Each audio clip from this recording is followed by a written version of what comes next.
Happy New Year, co-host. What's so goddamn happy about it? Still the same goddamn problems, just a different day. That's all it is. Yeah, more woes for the world. It's problems in the future. 2010, man, Problems. we made it. Problems in 2010. 2010. Yeah. I'm surprised it's not like the wasteland. You know, I'm surprised we're not like hauling around in cars with full of nitrous. You know, and of course, if that were me doing that, if I was driving around in fucking cars full of nitrous, I'd be wearing my metal Iron Maiden mask, fucking rocking the wasteland, talking like humongous. Here you go. You were one of those fools who wants the apocalypse to come because you think it's gonna make you look cool because you get to wear some like cool gay ass leather suit. And, hey, look, you're gonna fight mutant zombies. I've seen shit. those goddamn assless leather chaps you got in your goddamn closet over there now. Oh yeah. If that ain't for the apocalypse, I don't know what it's there for. Unless it's for one of your nights out on the town court, hanging out at the Blue Oyster. No. That I got your blue oysters right there, you son of a bitch. What music is that? You don't remember from Police Academy, the Blue Oyster? I don't remember that music. Only you, man. Only you would memorize the soundtrack to Police Academy. How can you not? Come on, Police Academy was a great movie. I thought you were doing Sanford and Son. I think it's by the same composer. I think that's the problem with it. By the way, assless chaps, very, very good for the apocalypse. You know, man, there ain't no toilets around anymore. You got to use the bathroom on the fly. Hey, man, you have to look hip even during the apocalypse. Exactly. I just bend over, squat, and my chaps, my shit comes out, and I'm gone. I'm ready to fight again. Wow, I'm ready to fight more mutants and zombies. What a beautiful picture you paint there, Corey. Yeah, I can't wait till you wear those during the spill party. Yeah, yeah, spill party 2010. That's gonna be the theme. Assless chaps. There you go. The real apocalypse. Yeah. People seeing me in assless chaps. No. The real apocalypse will be when Cyrus walks out with assless with chaps. With his assless chaps on. No. Wait, what do you mean assless? He has plenty of ass to fill those chaps with. Plenty of ass and tits to go with it. Yeah. Man boobs. Hey, man, you know what? Let me tell you something. The saga continues, boy. Oh, we got a good show here. Uh-huh. We got a good, let me tell you what we have planned. Plenty of show for you people. Listen how we do things. Mm-hmm. We come in and we don't even know what's going to happen. No. And within 5 minutes, we got a show. Yeah. What do you want to talk about? All kinds of shit. All right, let's do it. Things here. You said, you know what? Let's talk about New Year's, how New Year's was for us. We got some movie news. Yep. Going to be talking about some directors being chosen for some projects that we thought would not happen. Mm-hmm. Going to happen now. Yep. And some projects that we told were going to happen. Mm-hmm. Kind of looking at some trouble right now. Right. Even though they'll happen, but they're running into some stumbling blocks. There's always all kinds of trouble in Hollywood. Oh, yeah. You know what I like, though? Mm-hmm. I like when celebrities are out there forced to do things that the common man do. Like not even that the common man will do. Like pay bills and pay their taxes. No, worse than that. Wash dishes. I'm talking about some humiliating things that they have to do, but it's funny for the rest of us. I'm going to try to, man, I'm going to curse the show. What? What are you talking about? I'm going to curse the show. You're going to curse it? I'm going to curse it because... As in put a hex on it? I don't understand. What? No, I'm not going to put a hex on it. I'm just going to curse it. Okay. Fuck you, show. No, what I'm going to do is, I'm going to say, man, I'm exhausted right now. I did not sleep at all last night. Slept for about 2 hours. I don't know if I can do one of these marathon shows, but whenever we say that, the show ends up going to the next day, to the break of dawn. I'm not going to force you either. Don't worry. So. No, but we never know. We're going to try to cut it off at 2 hours, people. People are already laughing. People are like, you ain't going to do that. But what the seriously, fuck ever. Yeah. Keep it. 2 hours in fucking Bizarro World. But we're going to see what happens. So we do cut it off at 2 hours. Don't be surprised because we really do.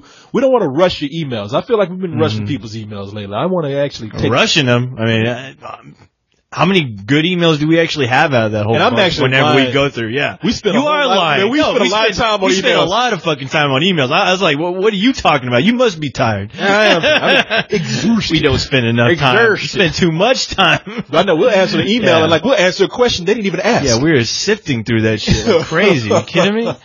But yeah, man, we gotta. So that's pretty much the itinerary. Our basic itinerary of the show right now. That's enough to fill a show. Fuck yeah. Yeah. So, sounds good to me, Captain. Oh man, by the way, welcome. Let's do this, everybody. How you Hello, doing? how you doing? Nice to meet you. All right. Yes, we move over to your left. Stop bothering me. Yes. Yeah, pardon me. Excuse me. Pardon me. Next. Hello. Now, how you doing? Nice to meet you. Good. I'm glad you're a fan. Move on. Next. Hey, you know what? Who do you want me to autograph this to? All right. Get out of here. Come on. That'll be $20. To your mama. There you go. So how was New Year's for you? New Year's was interesting. I thought at first it was going to be uneventful, only because I had honestly about 5 parties I was invited to. The only problem with that was you that had no feet to go to those parties. No, I could not walk to these parties. No, they were at least 30, 40 minutes out of my way. Oh, yeah. And I really, due to the hectic craziness of the holidays, just the stress of it all, my one main goal was to just get fucking trashed and not worry about driving or going anywhere. Fuck yeah, I succeeded. Yeah, well, when you don't go anywhere, yeah, no. When you don't go anywhere and you got a refrigerator full of booze and champagne, and with only you, and you're by yourself, only with you and another guy there to split it. That other guy's reflection in the mirror. Yeah, I'm looking at that drunk in the mirror. And then all your imaginary friends pop up, and start drinking with you. All your favorite cartoon characters. You sitting around with your action figures. Yes, He-Man was hanging out. Skeletor, the Batman and the Joker showed up. Humongous showed up. General Zod was hanging out. Yeah, Jason and Freddy action figures showed up. Nuclear Man showed up, but I kicked him the fuck out. Oh, shit. This ain't no fucking gay party. I'm sorry, but you got to go. Yeah. And then you had Leatherface. Yeah. And in the middle of all those action figures, you had your one Care Bear that you never threw away. No, I don't have Care. I don't know what you're talking about. The scar on his chest. I seen it. No, I'm sorry. I did not grow up in the land of Care-a-Lot. Funny way you know where that land is. No, I see your DVD over there, Corey. I read. I was like, what the fuck is he doing with it? What could this? How could this be any kind of interesting whatsoever? What you talking about, man? Have you seen the special features on the Care Bear movie DVD? No, but I'm sure you'll tell me all about it. Oh yeah. Please tell me about your Blu-ray special features. All 20 minutes of the director's commentary about how the Care Bear stare actually works, my friend. Oh man, you know Robert De Niro. Oh yeah, made a guest appearance. Oh, uncredited. But you wouldn't know that because you didn't watch. Yeah. Oh, the day Robert De Niro is doing that is the day I put a fucking bullet right through my fucking head. All hope is lost. I don't need the apocalypse for that. Daniel Day-Lewis. That was his first role, the Care Bears movie. Nobody knows really? that. Oh, no shit. Nobody knows that. I need a Wikipedia then. He is such a great actor that he actually transformed himself into an animated Care Bear. Oh, really? Yes. Nobody knows that. Hey, that's... Watch special features. I'll be sure to rent that, Corey. No, but you stayed I know where we're going with that, but I know. So you stayed at home. Got drunk. Yeah, I stayed at home. My buddy showed up. Buddy I hadn't seen in a long time, and it was one of those things where we were like, all right, well, I got this party. We got this party. Where the fuck is it? Oh shit, that's too far. Yeah, and by the whole time we're discussing, we're drinking, and when I look at the clock, it's already about 15 minutes till midnight. And we were like, fuck, I guess we're just going to stay here and keep pounding them down. And, of course, what do? We throw on, I felt somewhat obligated to throw on something on TV just to kind of make it official. So we turned on the boob tube and watched the Dick Clark countdown, which was the most goddamn depressing thing I've seen. A real depressing way to close the new year. Oh man, I saw that. At one time he was they called him America's teenager. Shit, that motherfucker aged quick. No, but he had a stroke. Yeah, though. people thought he was an alien. He lost track of a count on one of the countdowns. It was this year because we were watching it. He missed. I think he's still counting right now. I think he missed the number 12. I think. But the reason why he messed up because he started at 50. Everybody started at 10. He's like 50, 48, and it was bad. It was like, here we go, and here we are, right, and time for Richard. And I was just like, are you fucking kidding me? Are you fucking kidding me? who is the fucking head guy in charge that is allowing this shit to happen right now? That's still making him do this shit. Now, yeah, I mean, it's like you expect like a fucking string. You expect to see strings on this motherfucker because you're like, I don't understand how anybody, number one, lets him do this. I don't know how this station gets away with letting him do this. It's cruel. It's a fucking, it's way cruel. I don't think he had a stroke. I think they drug him and bring him out every year to do this shit. He don't know where he is. He just goes along with it. Well, people thought he was an alien because he never aged, but I think his host ended up leaving. And the whole aging process started, like it started withering away. Yeah. And the first thing that went away is a speech. Yeah. I'm telling you. Here's the candy. 5, 4, 2, 0. What? I'm telling you, in Times Square, he's still there counting right now. Oh man, I was like, will that fucking ball just fall on his head or something? Will somebody put this poor guy out of his misery already? Just get him the fuck off the television. I feel bad, man. That's like, at this point, with technology being what it is these days, why don't they just make him CG and make a Dick Clark puppet? No shit. And put it out there instead of trying to put the real Dick Clark out there. If they can fucking make blue cats, they can fucking, they can make Dick Clark look realistic. Yeah. James Cameron needs to direct next year's New Year's in Times Square and make a CG. Don't even go out the way with it. Make a CG blue cat, animatronic, whatever, of Dick Clark. No shit. Put him out there. That would be a lot better than what I had to witness that night. And I was like, wow, what a way to go. Goodbye, 2009. Thank you, Dick Clark, for doing that for us once again. I was like, are they gonna fucking have that guy like in his coffin, fucking all rotted away, and actually have like Carson Daly, or not even Carson Daly? Who's the other motherfucker? Ryan Seacrest. Are they actually gonna have him do the voice for Dick Clark next time? And if he does, he better do it in his fucking in his fucking stroke voice. Hello, everybody. What a wonderful time. Everybody's happy tonight. Oh, look at, we will never forget everything. And I'm like, we're trying not to forget. I'm trying to forget this travesty I'm seeing right now on TV. Dick, they're fucking, stop this. No. I mean, next year's gonna be like, an episode of Tales from the Crypt. Cause it's gonna be Dick Clark all decomposed and shit. No shit. And and you know what they need to do? They need to dig up Ed McMahon so they can have him go, you're correct. Happy New Year! It'd be like a fucking zombie New Year's. That's my kind of New Year's. That's what I want in the year 2020. I'm not joking either. I'm being serious when I say get James Cameron to make a CG Dick Clark for next year. Please. Somebody will. Yeah, anybody. You can get Elmo to do that shit and look more real than he'll animate it. He looks more real than Dick Clark out there right now. I'm gonna make Dickie move all realistic like. Oh, watch kids. Yeah.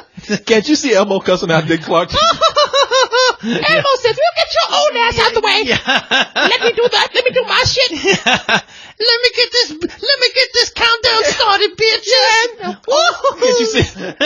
Your old mother. Oh, hey, Elmo! Everybody, tickle my elbow. That old motherfucker's still behind me. This thing on? Elmo scandal. No shit. Elmo, I miss that guy. Like, what you mean you miss Elmo? He's not dead. He's still around. Really? Oh, I thought he was. I was like, wow, these kids aren't buying Elmo toys anymore. What do you think? Thing of the past. I think Elmo's father died though. No shit. Elmo's father died in Afghanistan or Iraq. Really? No shit. Okay. I'm not making a joke here. They did an episode where his father died. I don't quote me on this because I'm the motherfucker that believed that Bert got AIDS and died. Ended up being like a false story. Okay, now you're telling me that in the world of Sesame Street, they created Elmo's dad all of a sudden. Did he have a dad in the series? Yes, because I've seen. Now, was it played by a puppet or a real live guy? Because that's all I'm trying to figure out right now. Please. So this doesn't sound as horrible as I think it's about to sound. Please. No. Elmo's dad is Tracy Morgan. He's Tracy Morgan. Elmo. I love my son, Elmo. I love you, son. I love you, son. Even though you are red and furry. You look nothing like me. Daddy's been making you proud. I'm all sober and shit. Yeah. Mom's barely been fucking a Care Bear. And that's how you were born. But I love you. I love you anyway. You're my boy. I was bumping uglies with Miss Piggy the other day. Don't tell nobody, son. Yeah. Son. Yeah. Love you, son. Yeah. Get over here. Give me a hug. Love you, son. I'm just saying, Tracy Morgan's crazy enough to have a kid like Elmo. I'll talk about No. I think the last couple kids he's had look like fucking Elmo. I mean, with all the crazy fucking shit that guy's been pumping in his body. Yes. Are you kidding me? Motherfucker has diabetes. He's talking about sugar. Who knows what else he's doing?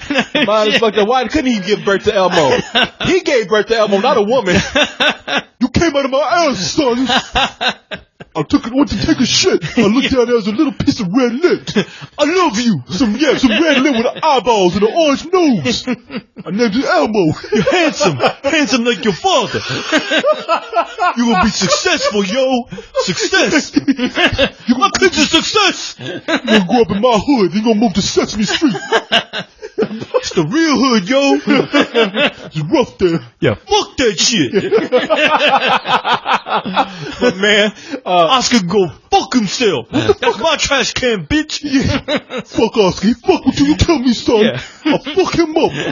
What are we talking about? How did we get on this? Elmo had a father. Yes. Yeah. No. He was a puppet. He was Tracy Morgan.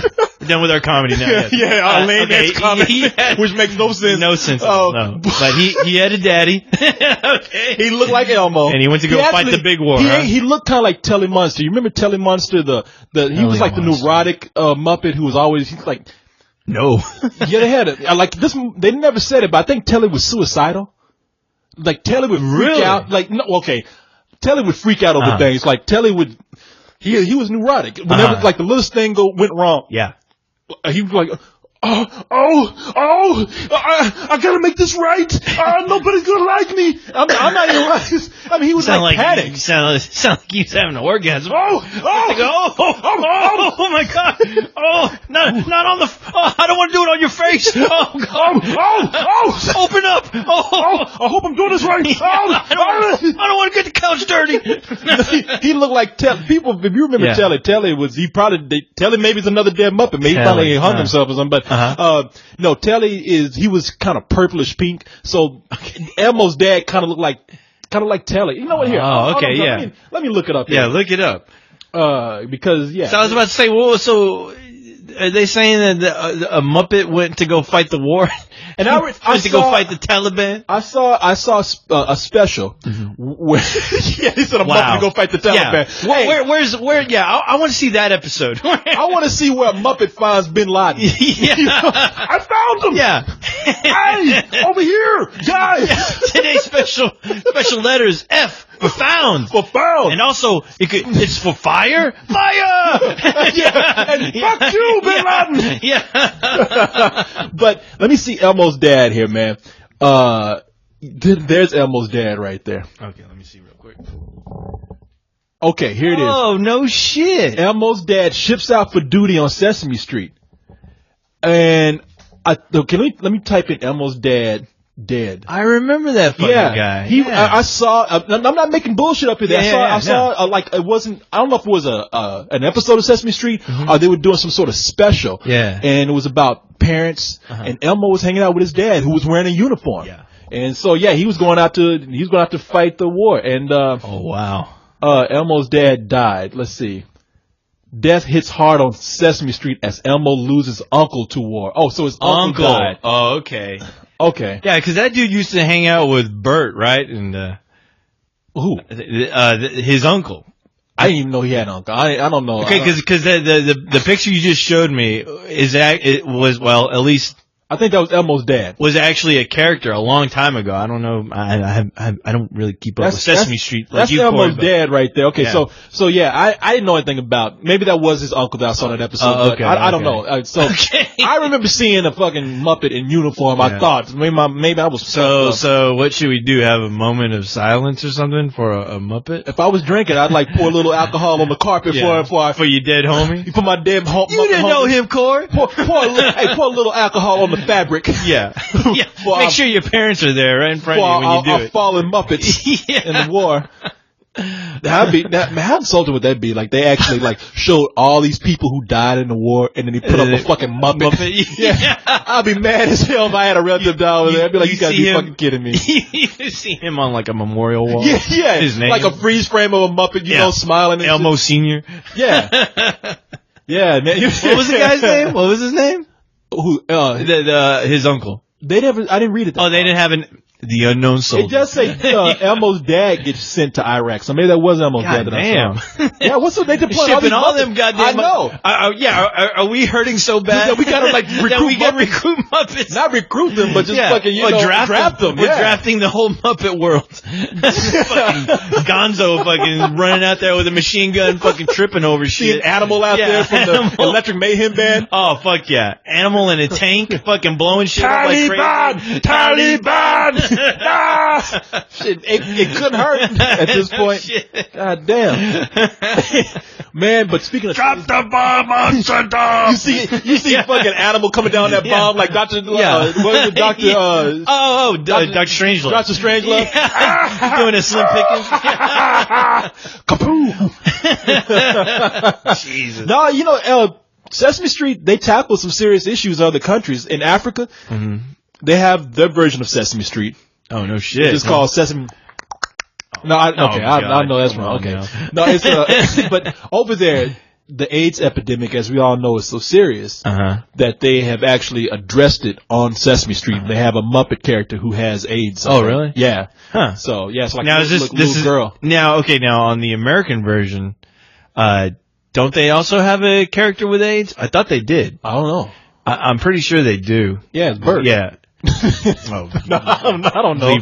Really? Is it really happen? Did it come out? Did those two guys come out of the closet already? Okay, everybody knows that they're gay, so I didn't know that.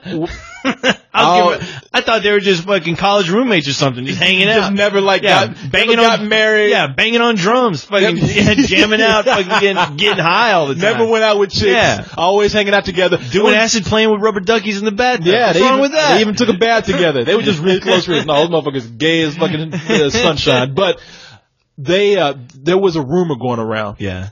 And I didn't believe it, but because I actually, when I hear these rumors, I look it up. But this hit the tabloids. Yeah, I don't know, but there were two rumors going around. Yeah, one was that Big Bird died, and Big Bird did not die. No, that would make fucking national news. Yeah, no. And then there was another that Bert died, and I think there was even this cruel rumor going around that Bert died of AIDS. I'm telling you, yeah. Who's a jerk off that fucking started that rumor? Who started that bullshit? Yeah. Who would be so cruel? Flesh eater. But man, I tell you, Tracy Morgan. I was listening to an interview with him, and that guy is he's gone, man. That guy's crazy. Oh no, he is crazy. Yeah, like he started. I mean, but it was a real heartfelt interview too. Like, he was talking, I always mention this show. This is where I hear all my interviews. So you're going to hear me bring this show up a lot because that's on reference. I have, Fresh Air. I bring it up all the time. And, the host, Terry Gross, was talking to him. And so she said, now understand that when you were 15, you left your mother to go live with your father. And he's like, yeah, Terry, that's right. I left my mom because she had problems and then it gets quiet, and Terry Gross is like, you can't see her, but you know she's sitting there with her eyes kind of like looking around, and she's like, somebody crying like a bitch. Yeah. Are you being a pussy right now? No, she's like, are you okay? And he was like, yeah, Terry, I just love my mama, and I didn't mean to hurt her, Terry. I didn't mean to hurt you, mama. And shit. I didn't mean to hurt you, mama. Uh-oh. And then later in the show, she's like, now I'm going to ask you something else. And I want to be careful because I know you're very emotional. And I want to make sure that you'll be okay with me asking. He's like, no, Terry, that's because you brought the emotion out of me. And not too many people do that, Terry. Not too many people do that. And that's what And I love you for that, Terry. That's why I love you for that. I love you for that, Terry. You can hear us. But you're a fucking bitch right now. But you're fucking with me. You're fucking now my emotions, Terry. I'm going to annihilate you and destroy that fucking Terry. Well, Terry Gross was like, you could tell she's trying to be like sympathetic. And I imagine she was. I mean, it was a great interview because she played it as one of the best interviews of 2009. Oh, yeah. Or one of the most interesting. And she was kind of like, okay, all right, okay. Settle down now. Settle down, calm I love you, Terry. Terry, I love you. You crazy motherfucker. Yeah, you crazy fuck, yeah. Get the fuck out of here. He even said, you can't. Security? Yeah, he's not even in the same building. She called security to get him out that building that he's in, miles away. He's going through a lot of emotions right now. Yeah, hopefully one of them isn't killed. Yeah, pack this motherfucker up in a crate somewhere and put him in a warehouse. Yeah, man. It's funny because if you ever get a chance to see Tracy Morgan's audition tape, I think if you go and look for the SNL Tracy Morgan DVD, it'll have his audition. And that fucking guy looked like they just fucking dragged him off the street. I mean, cause that was when he was fucking dealing drugs. You know, he's not shameful about it. He said when he did admits, all kind of stuff. Yeah, he was a drug dealer and that's all he did. Before he got into comedy, but he looked like a crazy motherfucker right off the street. I'm talking about some nappy, crazy looking hair with a piece of straw sticking out of it. That was Tracy Morgan. But yeah, he was a big guy too. Yeah, he was a hefty guy when he auditioned. But he looked homeless almost. Let me see if I can actually find the video. Yeah, I don't know if I'll be able to find it or not. He did. I think he was just doing one of his routines that he was usually doing. I don't remember it being all that great, but okay. Well, I won't. Yeah, I can't even find it. It really stuck out more just how the guy looked. I mean, yeah. Since we can't get a visual, if somebody finds it, that's fine. I'm looking for it already, and I can't find it and I'm looking for it because I want to see it. Yeah, no, you should. I've grown to love Tracy Morgan because he's crazy. I've always loved Tracy Morgan. I always thought like he was fucking incredible on SNL, but you know.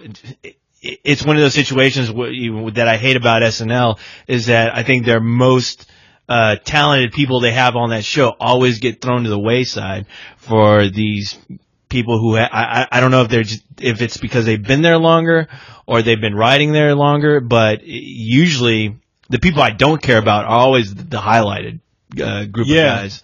But him and Horatio Sands for a while were like my two favorite guys, but it was always hard to watch skits with them because, you know, they would hardly ever get featured. But when they were, you know, they were always playing like either, you know, well, Tracy Morgan started doing his own like Astronaut Jones fucking was one of my favorite skits that he fucking did, especially the homeless guy he played. I can't remember that character. But whenever he got like Britney Spears down in the sewer, you know, it was like reading poetry to her and then fucking, you know, kissed her, you know, I love those skits. Oh yeah, no, I remember that. Yeah, I think I remember that he was saying to her. Yeah, he would sing. Yeah, he would sing. I love you. Yeah, and then throw a doo-doo pie, you know, he throws some crazy shit out of nowhere. Some crazy shit. He was the closest thing you could possibly get to understanding, eat a doo-doo pie. Yeah, he was all like I was curious for a while if he was a fan of Kool Keith, because half of the shit he would rhyme almost sounded as crazy as Kool Keith. Non sequiturs. Just stream of consciousness shit. Yeah. If you want to call it that, I call it stream. You call it crazy. Stream of craziness. Yeah, you call it insane. Yeah, man. You know, the way Saturday Night Live works is that I think that they have a couple of seasons before people are featured. Yeah. And then that's when they're like the second or third season is when they come up. So, but there was a time when they would just, one of the worst seasons of Saturday Night Live was back in like I think 83. Shit, I think it's been like the last 6 years, but before Eddie Murphy got on, and Joe, you remember that season with Eddie Murphy and Joe Piscopo? Oh yeah. Eddie Murphy is like a Saturday Night Live legend now. Before he got on, they went through a real bad season. It was a season when Billy Crystal was on. Oh yeah. And Gilbert Gottfried was on. That's right. Yeah. Lorne Michaels left, and it was this producer who was running it called Jean Doumanian, and I think she's doing some Broadway stuff right now. Whatever. But at the time, they wouldn't let Eddie Murphy and Joe Piscopo get near the stage. Mm-hmm. She was trying to, I don't know if she had a crush on this guy, or she was fucking this dude or what, but there was a guy named Charles Rocket. Never heard of him. Yeah, that's the thing. They would feature this guy. They would take pictures of the cast holding Charles Rocket up. She was priming him to be like a superstar, and so the show went downhill that season. No shit. Lorne Michaels came in, and they fired her. Lorne Michaels came back, and that's when they let Eddie Murphy and Joe Piscopo. Eddie Murphy and Joe Piscopo were actually standing there watching people get fired, running out the room and crying, and they would just sit up there laughing hey, wow. Hey, it's been a long time coming. Yeah. And so I think I know the year you're talking about. I don't know if it's the year when the stage looked completely different. Like they actually had like this big elaborate stage in the background where it wasn't like you see obviously now like their signature stage where you see the beginning of the intro, the band playing in the background. They had like a big billboard in the background, like a city background. It looked fucking terrible. But I remember every time I saw Saturday Night Live with that background, I always turned the channel because I always knew it was like at least the year I just did not give a shit about. I think it was 1 year. And I don't know if Billy Crystal was on that year or not. Gilbert Godfrey definitely was. And it was before Gilbert Godfrey was like, well, that's Jerry Lewis, but I'm Gilbert Godfrey. And, before you do all that crazy talk like this, he was like real sedate and shit. And actually, it's sad news, that guy Charles Rocket ended up killing himself. Oh, no shit. Yeah, later on, like in the 90s. Yeah, because he got fired? Yeah, he's still thinking about Saturday Night Live. Yeah. God damn it. Yeah, did it to himself. His last movie was Father's Day, that really bad movie with Robin Williams and Billy Crystal. Oh, no shit. He made like a real small cameo in that film. And after that, he was in Dances with Wolves. You can see him as a guy in Dances with Wolves. Yeah, he was. The guy just never recovered, I guess, and ended up killing himself. But yeah, anyway, he was no Tracy Morgan. Oh no, he was no doo-doo pie. No, throw a doo-doo pie. Throw a doo-doo pie. Anyway, man. All right, you want to get to the real show now? Yeah. Oh, all right. Okay. All right, people. We have a good show planned for you. Right. We got movie news, got celebrities doing degrading things, and got some email. Stay tuned for all that coming up. But before we get into it, we got to do. Hey. Oh, we still haven't done our signature "Are you ready?" bit. No, we got to get people strapped in for the bullshit. I almost forgot about that. Get them put in on the bullshit train. Yes, we got the bullshit train of 2010. Get ready. First launch of 2010 on the bullshit train. Everyone get out your assless chaps, put them on, strap them on good. Strap yourself in, put your face guard on, because you're going to get hit in the face with a bullshit doo-doo pie. And, we got a good one here. So, hey, you know what? I'm ready. I'm fucking ready. Well, if you ready. Everybody ready? And I'm ready. These fools are ready. Let's Here we go again. Yeah. Well, I thought your New Year's resolution, Goatsy, was to come in here on time. Yeah. Get your shit together. My New Year's resolution was to hopefully... Yes. I had none. He's like, I can't do nothing with this. I can't work with this. Hey, look at Goatsy. Hey, how you doing? All right. Hey, you want autograph? All right, Goatsy, go ahead and rock plug your shit in. Yeah, give us a rockin' New Year tune to rock in the new show of the New Year. Get your medal on. Yeah, I had nothing to say. The new show. The new year. And the new. Here comes the new. Like good news. All right. Go ahead and rock that shit. He's ready. I'm ready. You're ready. You're ready. Well, let's do this. Oh, yeah. That's a 2010 jam right there. I'm feeling that shit. You're practicing, boy. Fucking shooting goddamn rockets out the head of his guitar. Out of his ass, too. Look at that. Oh, look at that. Bottle rockets in his booty. It's like a goddamn Chinese New Year in this place. Holy Jesus. Oh, man, you know something? I need to put on my fire-retarded coat. Retarded coat? Just retarded. No fire about it. No. Hey, you know something? I had to, speaking of New Year's, I got to tell you something. Tell me. I went to a party, close to New Year's. Mm-hmm. Close to New Year's? Yeah. This was a New Year's party. You remember the story I told you about the house that I went to where they had the moonwalk and the cross-eyed lesbian? Mm-hmm. The cross-eyed butch lesbian. Yeah. Okay. Chick you made out with? Yeah, I remember. Yeah, I remember. He took advantage of that. I remember it well. She didn't know what I looked like. Yeah. She thought she was cross-eyed and thought I was a chick. He made sweet love to her and everything, fell in love, almost got married. Yeah. And she said, I'm sorry, I'm just not into you. She's a little too bush for me. But, I told you there was a kind of a cute lesbian there. Oh. Yeah, no, there was. Her brother didn't like me to say this, but girl's got a rack on her. And they even said it that night when we hang out. What's wrong with that? I don't know her brother. Truth, right? Yeah, exactly. I told her brother. Unless they're not real. No, I think they're real. I'm a guy, so apparently I won't find out. I don't think a lesbian would go out of her way to show me her lesbian fun bags. Spend money on some fucking milk bags. No, it wouldn't go out the way. You never know though. You never know these days. Now, she text messaged me and said, I'm back in town, I'm gonna do some drinking and stuff. You wanna come back to my brother's house and hang out with us? And I was like, yeah, sure, I'll go over there and hang out. So I went over there. Now, you went and hung out with all the lesbians. All the lesbians. Yeah, lesbians are fun to hang out with, man. Yeah. I've hung out with my share. Exactly. Yeah, you get a mixture of like the butch ones and the hot ones, and it's all fun, man. You gotta watch out because before you know it, you'll end up in a gay bar, so. Done and done. Happened before. But you like that kind of music. I do. I love it. Yeah, hey, we think I got those assless chaps for, man. We'll be playing some of that later on today. Yeah. Uncle Corey turned you on to that shit. Beat my assless cheeks up there. Yahoo! Corey's stripping down to his tidy whities right now. It's not fun. I hate the new year. Can't stop the music. It's not what I signed up for. Can't stop the music. Oh, now they at this party. There's somebody, I can't remember the guy's name, and even if I did, I wouldn't tell you. But there was a guy that knows you.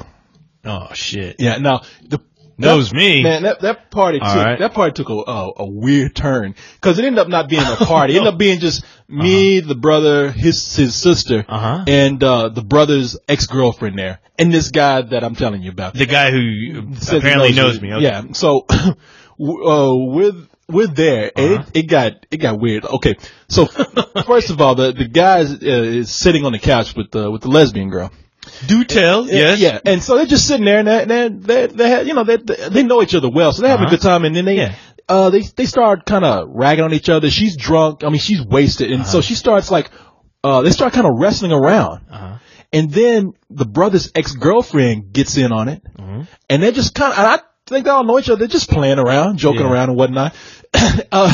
So the ex-girlfriend of the brother's like saying things like, because the guy's talking about something about women, like women. That's it. We got on the subject of how, the usual topic, how girls love assholes, whatever. So the girl is like, wrestling with him, and she's like, look at this. What do you mean you can't get women? I have tits on your back right now, and you can't appreciate that. And her tits on your back. And now this guy knows like neither one of these girls is going to have sex with him. Because they're lesbian. Well, no. One was a lesbian. The other girl, just not. Just not. Just not. And for one thing, it's the brother's ex-girlfriend, so he doesn't want to really go that way. Yeah, it's weird. But then the other thing is like he knows. It seems to be a common knowledge among everybody. Like she's just not gonna have sex with him. For some reason, you can just read it. You just know it. But she's playing around, and I don't think she knows what she's saying. So she's like, "I got tits on your back. I got tits." And so he's like, he starts saying, "Man," and it's almost like he's acting exasperated, so they wrestle with him more. So he's like, you girls are crazy. You girls are so insecure. You girls are really insecure." And there's a moment where he just gets up to where she's like, "Yeah, I'm telling you can't appreciate this, having tits on your back." And he's like, "Okay. You fucking girls, you're just doing your insecurities. You just can't handle it. You just don't fucking get it, do you? You don't fucking get it." He slams the door and walks out. And we're all standing in the living room looking, and we hear outside like, slam. Yeah. He fucking hauls ass out of there. And just leaves. Okay. I'm standing at the door, and everybody's looking at the door, and I'm where the door is. Yeah. And I'm like, was that real? Is he coming back? No, it's all part of the big show. Yeah, exactly. Corey, welcome to a night at the theater. Just for you. Living room theater. Starring, Yes. where'd he go? Starring lesbian chick. What the fuck? Yeah. Starring chick with tits on your back. Does anyone get naked during this production? Yeah, any nudity in this Please. presentation? Yeah, so I'm about to do the same thing. But that was the weirdest thing. That dude got up there and He just fucking, something ticked him off, and he got the fuck out. And I tried to explain to him. I said, because I didn't. Did you say talk to him after? No, the guy left. I was in the living room. Okay, now let me understand this real quick. The guy who left is he the guy who said he knew? Yes. Me? Okay. Yeah, he was gone. Everybody I wish sat you'd there, give me a name. I don't know. I can't even remember right Yeah, now. I'll okay. see him again, I'm sure. But Okay. I'm sitting there like, I'm not really weirded out because I've seen weirder situations, but I'm just like keeping my mouth quiet. I was like, hey, you guys know him. It's not my place to really say anything. So the brother goes around and starts saying, like, did you realize what just happened? And he's asking the two girls, and he eventually, and they get him answers like he doesn't want. I mean, he's joking around, but like, do you know what happened? The girl gets a silly answer. He asks his sister, do you know what happened? She gives like a drunk answer, and he turns to me, he's like, do you have any idea what happened? And I was just like, fuck, man, you gonna put me on the spot? Like, the guy didn't want tits on his back. I don't know. Well, that's what I told him. I said, look, man, we just got through having this conversation about how hard it is for certain guys to get women, and how girls only love assholes, and I'm gonna go on a limb here, and I'm not saying that you did this. I'm not saying that you were wrong, but I'm going on a limb here and say that he probably felt like you were cock teasing him.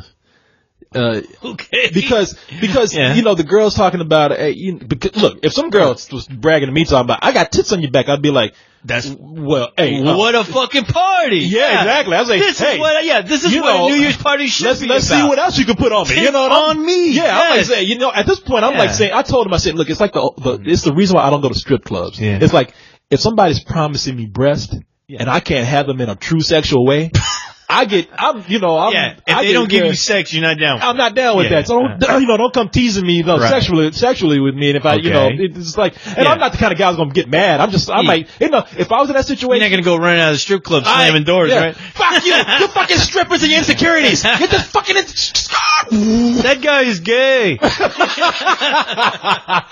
No, I wouldn't even. I can tell you right now, this is I don't know who this guy is. If he says he knows me, maybe I don't know him too well, because I don't think I know a single guy who would have a problem with a chick's tits all over his. I understood, because I would be like, because me, I wouldn't have got mad. I just would have said, hey guys, you know what? I had enough. I'm gonna stop. Well, he's friends with him, right? But he's friends with him. Yeah. I don't know. I just said, hey, look, the guy, and they said he just went through a breakup. I said, look, the guy went through a breakup. He's not meeting women. He doesn't want sex being flaunted in front of him that he can't have. Yeah. And that's probably what made him upset. And, he'll be all right tomorrow, and, whatever. You should go get a hooker or something. Yeah, exactly. Just get that problem resolved. He'll go home and jerk apparently off. the guy needs to get laid really bad. Well, that's what they say. He'll go home and jerk. He'll do some angry jerking off. He'll almost rip his dick off. God damn it, fucking insecure guy. Oh, that's the last. That's the last picture I need to see in my fucking head. You like that fucking. I'm doing this right. I'm doing this right. His detachable dick. Jesus Christ! Did you see him in the emergency room, sir? What happened? I was masturbating very angrily. I ripped my dick off. Yeah, I pulled a Hulk on my dick and ripped it off. Because I like to jerk it. I was at a Jergens. That is crazy, man. Yeah, it was crazy, man. I've seen some weird episodes like that, and with situations like that, there has to be a lot more going on in this guy's head than at least what he's claiming it. Well, that's why I said he's having some frustration right now. I mean, a lot of frustration and a lot of problems and issues with women. Yeah, and I feel bad because I came in. The first thing I said to him was, I said hello, and then I was like, and he was like, hey, and I joked around. I was like, you're curmudgeonly, aren't you? And I tell him, you need to shut the fuck up and get out of my face. I don't need to be hanging out with you tonight. No, that's what I told him. Oh, that's what you told him. That's what I told him, because we were just joking around, but he kind of he was kind of doing that, I'm so serious and I'm kind of cranky. Uh-huh. And I was just kind of like, but he wasn't being mean. He just, he's just kind of joking around with that kind of attitude. Okay. I was like, yeah, you're kind of a curmudgeon, aren't you? And everybody was like, yeah, he's a cranky guy. And I didn't know how fucking cranky he was when he pulled that shit. No shit. Yeah. Good God. Guys like that, I leave alone. Yeah. Yeah, exactly. But it's kind of a dick move on his part because, number one, if they are his friends, I mean, why is he expecting to get laid from people who are his friends? I don't think he was expecting to get laid up. But don't let me put that. Okay. Let me put that. I just think like he just didn't like, being put in that position where. But I don't think they were really putting him in any position. They were just having a good time playing around. I'm sure they just, but really, but I don't know the story. Yeah. If you were there, I kind of see both sides because I was looking at him and I was like, this guy's getting frustrated with this. Yeah. And unless he's had a history with this girl who was putting tits I think on that him. he was trying to give them a clue that he wanted to stop, and they just kind of kept going, and they were kind of drunk too. Oh, no shit. I understood like this guy, he's kind of. I heard the story about the breakup and things. Like he probably doesn't want to hear like I got tits on your back. They should probably stop. Because I was looking at his face, I was like. Unless his ex is there or something. Yeah, I don't know. I was the one who was not drunk. Right. Believe it or not, for a change. So I was able to see kind of clearly what was happening. And that's no fun. Yeah, you start playing Oprah. I hadn't got caught up yet, you know what I'm saying? So otherwise I probably would have been on him too. Yeah. I got my tits on your back. Oh wow. I got my balls on your head. I'm teabagging. Yeah, so you should have done. You should have put your balls on his head. Bilbo Baggins. You got balls on your head and tits on your back. Man, you are sick. You a lucky guy. What is wrong with you? What kind of party is this? Yeah, you talking about slamming the door. If I would have got on there, he would have jumped out the window. Oh my God. Well, no, that sounded fun. Yeah. It was the climax. Yeah, the climax of mine was putting on an old Sepultura. Anybody out there who knows what I'm talking about? We put on an old Sepultura live DVD of them playing in Barcelona, and Sepultura is the death metal my band. favorite metal band of all times, at least when Max and the whole gang was still together. But we fucking just cranked that shit up. I had some extra Christmas lights, so I just plugged in Christmas lights, threw them outside, set the place on fire, and I had a bottle of champagne. We fucking shook that shit up, popped it, and then we just started screaming obscenities outside. Did you really? Yeah, it was crazy. We're like fucking happy fucking new fucking year 2000 fucking 10. Have fucking fucking ear. To the apocalypse. Yeah. Woo! And there was apocalypse. And the sad thing was like there was nobody hanging out in my apartment complex. It's neighbors looking at you, shaking their head. Yeah. We're just screaming, woo, woo, woo, some guy, woo. shut up. Yeah. Hey, let's get drunk. Shut the fuck up. Somebody get naked. Somebody besides him. Hopefully a girl who'll come over and want to play.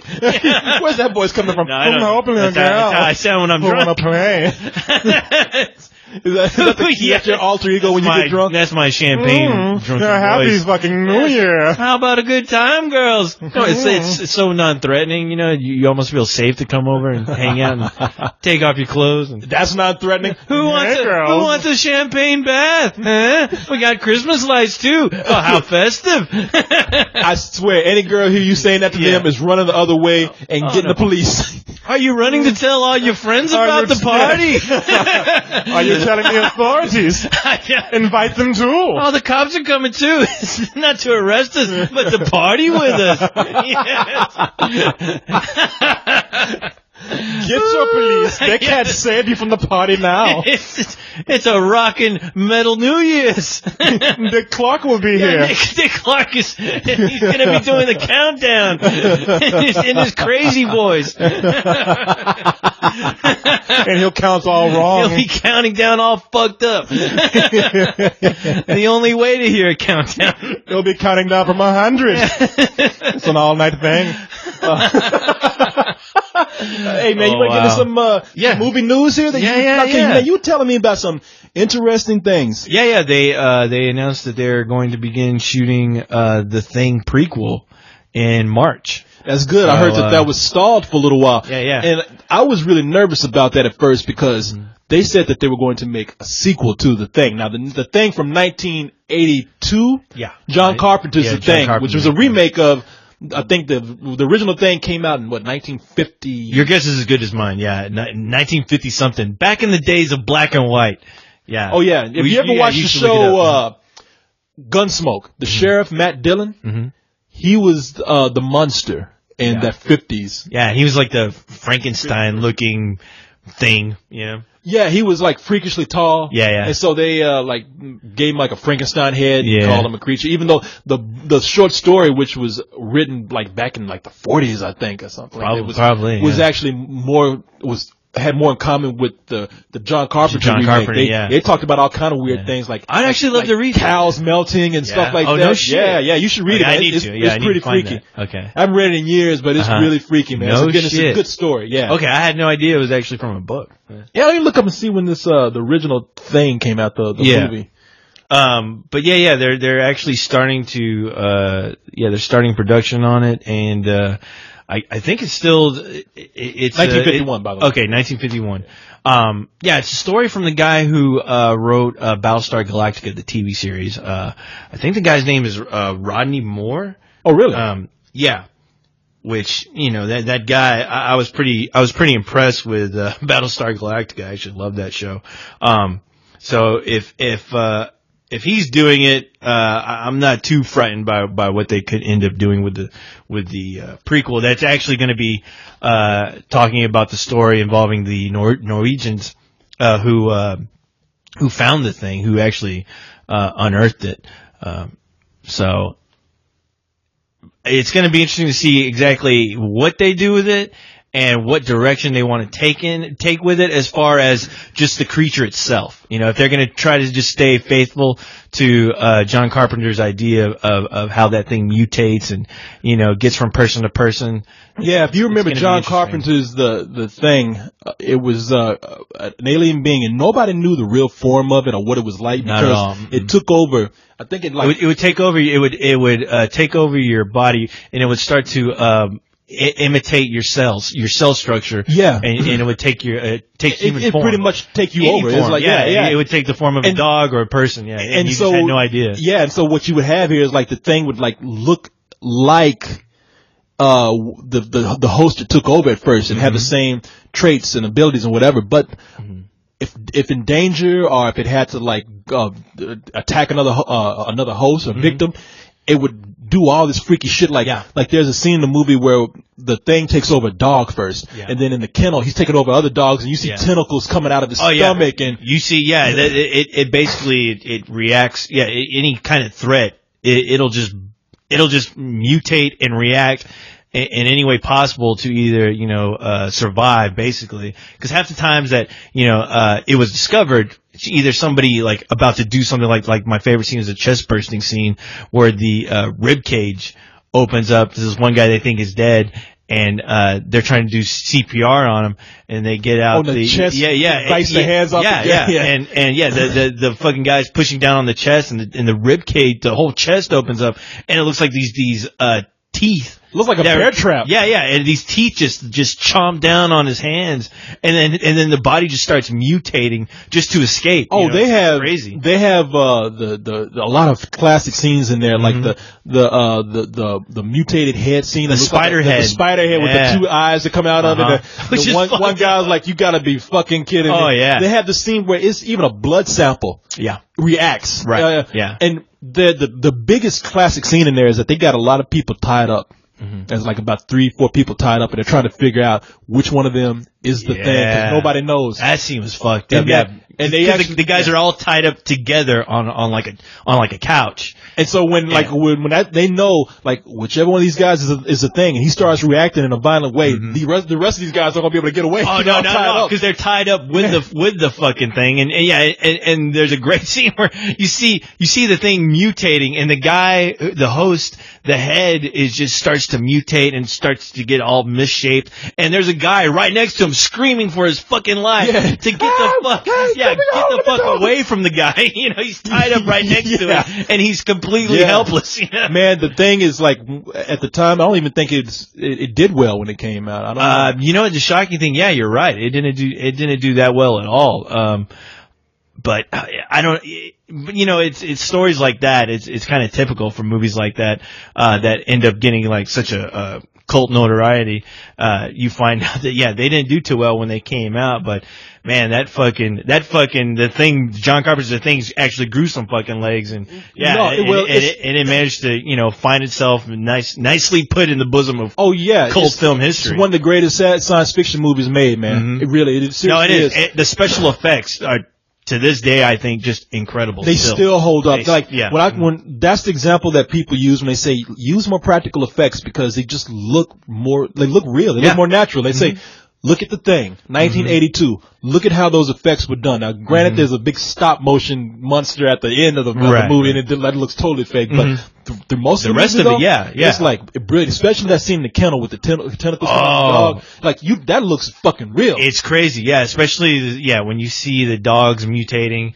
It does look real, and it makes that scene even more disturbing, because you hear the dogs crying, and it's you know, if you're a dog lover, forget about it, you know, but all those other dogs are trapped, they're like it's such an intense scene, because you honestly feel for the rest of those dogs trying to fucking escape out of that kennel, you know, because they know exactly what's going on. But I you know, and people correct me if I'm wrong, but I really do think that the movie, I think it not only I either didn't do as well as they wanted to, or I did bad.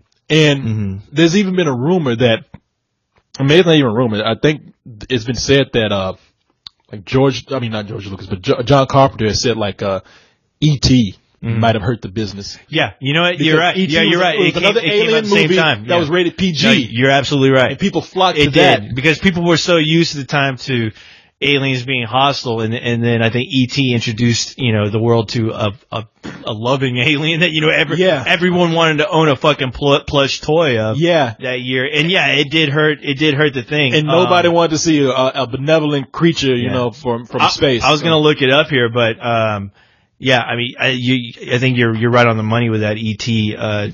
Took the steam out of it, definitely. When I can't remember. I don't know if I read that or if that was. No, I've read it too. No, you have? Okay. I have read that too. So but the Thing, man. Now here's what we've set up the story, because in the story what happens is you see a spaceship come down, so you don't know what this creature is, but not at all. It was at another base. It was at a base full of Norwegians. Yeah. And then it came to this other base where we have Kurt Russell and what's his name, Keith David and all those guys. Yeah. And the reason why the creature entered is because there was a dog that escaped from the Norwegian base. Yeah, that's the first thing you see. You see a helicopter chasing a dog down. Yeah. A snow dog, and and they end up at the American base, and all they see is this dog run up, and they just hear these shots, and they think that whoever's shooting at them is crazy, you know, because they don't understand why they think somebody's hunting a dog down. Yeah. And then, you know, eventually, you know, they end up killing the guy.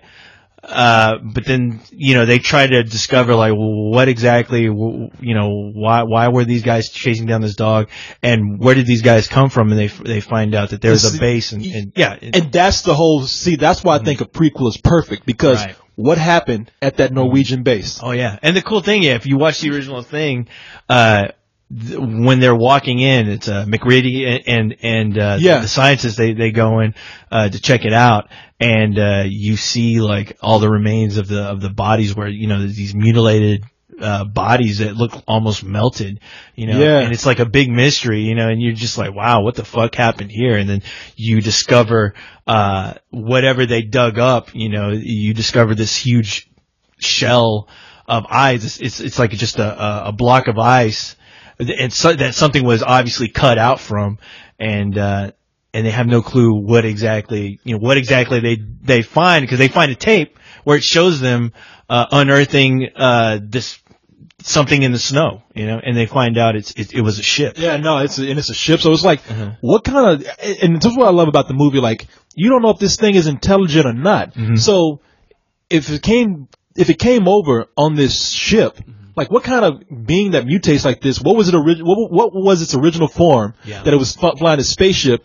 Or is it something that killed the crew of that spaceship and got loose and is now affecting people on Earth? You know, who knows? It's a mystery, and I love that. It could, and you know, That's why I love science fiction back in those days, because they didn't explain everything. It's just like Alien, you can say the same story as Alien, They find a derelict ship, they find something strange in it. They decide, well, let's go look where we shouldn't, and they bring back they wish they never did, and all hell breaks loose. And I love that, And that's some of that's what's missing from a lot of horror movies and science fiction. Oh, fuck yeah. You don't have to explain every fucking thing out there. Yeah. I think we've said it here a billion times. It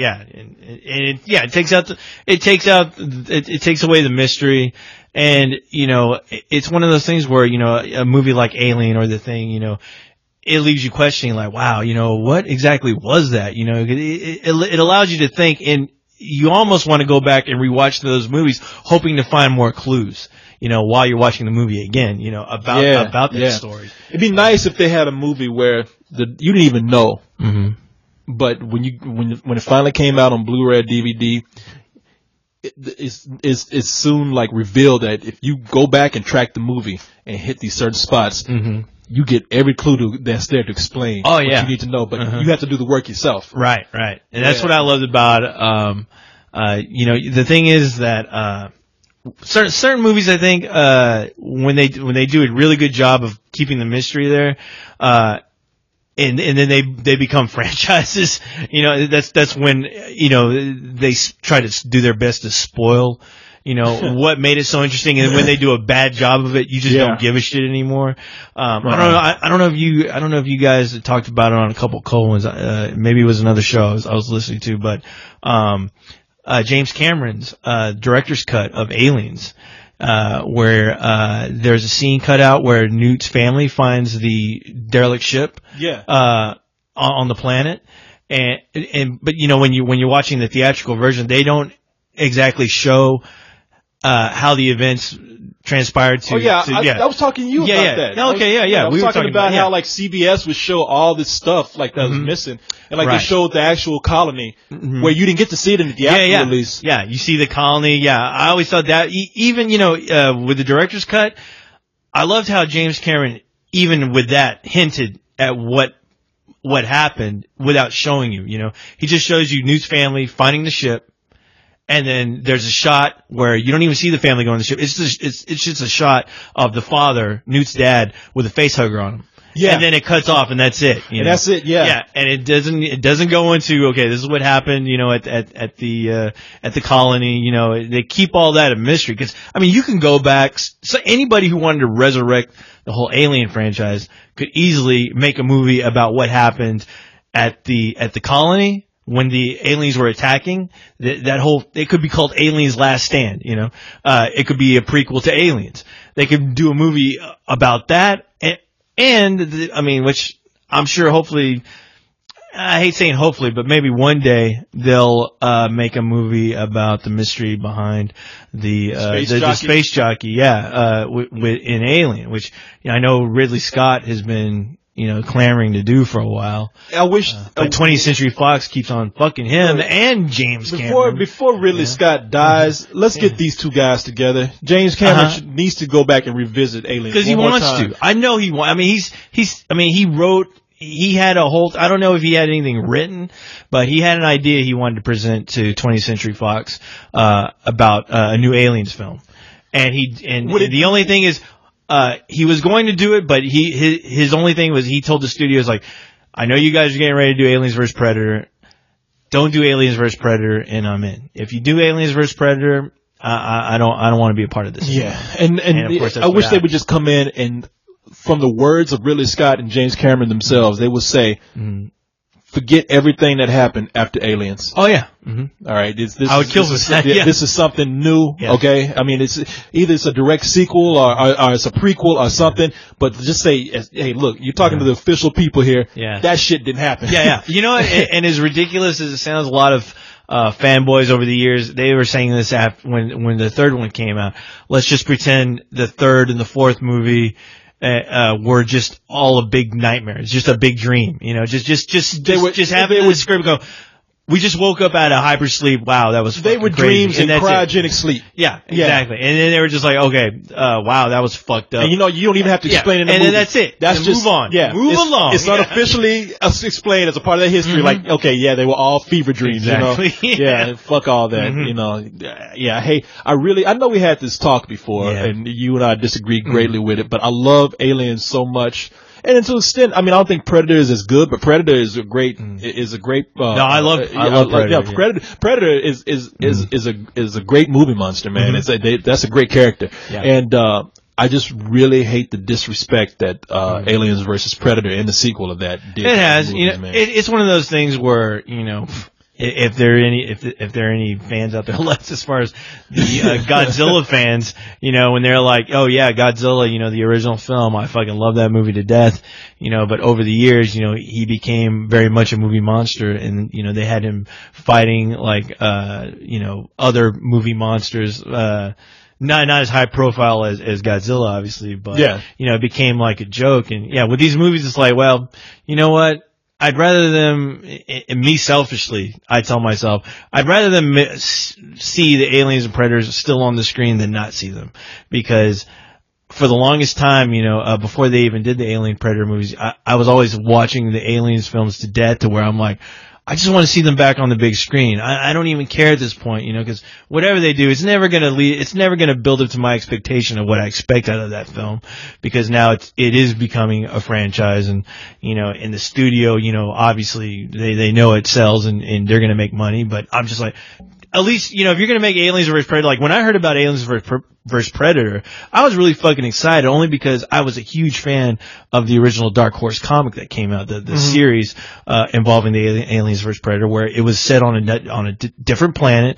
It was a colony, just like an alien, it's just a colony on a planet, just mining or doing whatever. And the Predators just so happen to release hunt. aliens. Well, the thing is, like, they use the aliens to hunt. I mean, they basically use them just to hunt for sport.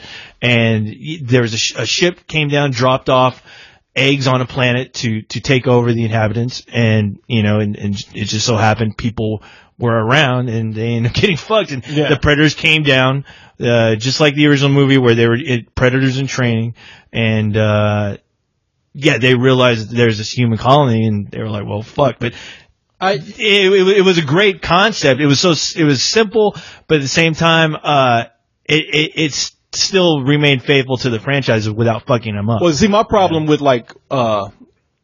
and this is why I really hate that last Alien vs. Predator Requiem more than I hate and I didn't even hate the other movie. Yeah, I know you. At that one, I was like, then give up. But the thing that people have said now is like, man, take it back. What I like about Aliens vs. Predators Requiem is that it takes it back to what it's real all about, man. It's gory, it's violent. I'm like, no. If you look at the first Alien movie, there's hardly any blood in there besides the obvious. The chest bursting scene, they show blood because they had to. All the other attacks, pretty much bloodless. They didn't show you anything. And they barely showed you the alien. I mean, which is good, because when you rewatch it again, you'll notice the alien is like this 6 foot tall, like hulking alien. It's just crazy and it's moving all slow.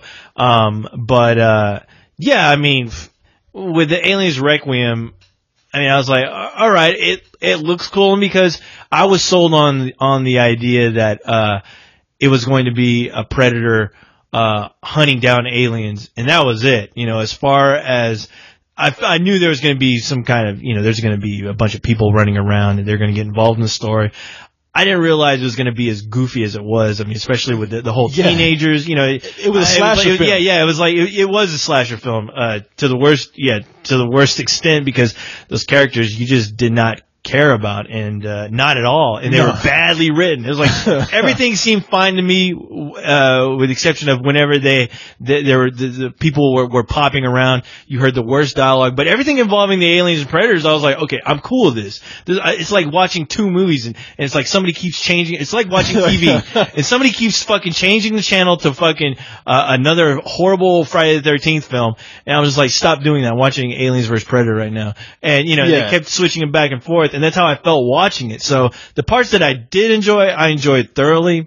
even though I look back now and there could have been some better lighting with that movie, and I would have killed just to had just the Predator just hunt fucking aliens on Earth, you know. And if the aliens happen to run into some people, kill them, get them away with. Don't try to give me any backstory with their stupid characters, because half of those characters. I mean, well, the mother and the daughter, I was like, why are they riffing on the whole Newt Ripley relationship? Stop that. Well, that's what that movie was. It was like these two guys said, you know what, we're going to do this right. We're going to pay respect to the original movies. And I looked at it, I was like, no, you ripped off everything from those movies. You even had, you went as far as to have a new character, a Ripley character, a vehicle like what the Marines drove in Aliens. Right. And I think they even had like a Hicks type character in there. Yeah, they had a scene that was ripping off the aliens with all the soldiers running around getting attacked by aliens. Where you can almost hear like the original score from Aliens in the background. And that's one of the things that was the final nail in the coffin for me, as far as directors coming out and announcing, okay, this is a franchise that we're in love with. We know that there's a huge fan base that loves this. We're going to completely ignore the last movie because everyone hated it. We're going to make this a film that every Aliens and Predator fan have been dying to see. Whenever I hear somebody get so enthusiastic in an interview, I already know from the get-go, this is going to be awful.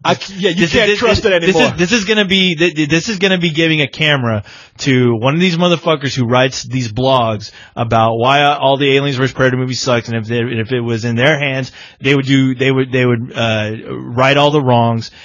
That's a film that I would end up getting what those two guys gave me.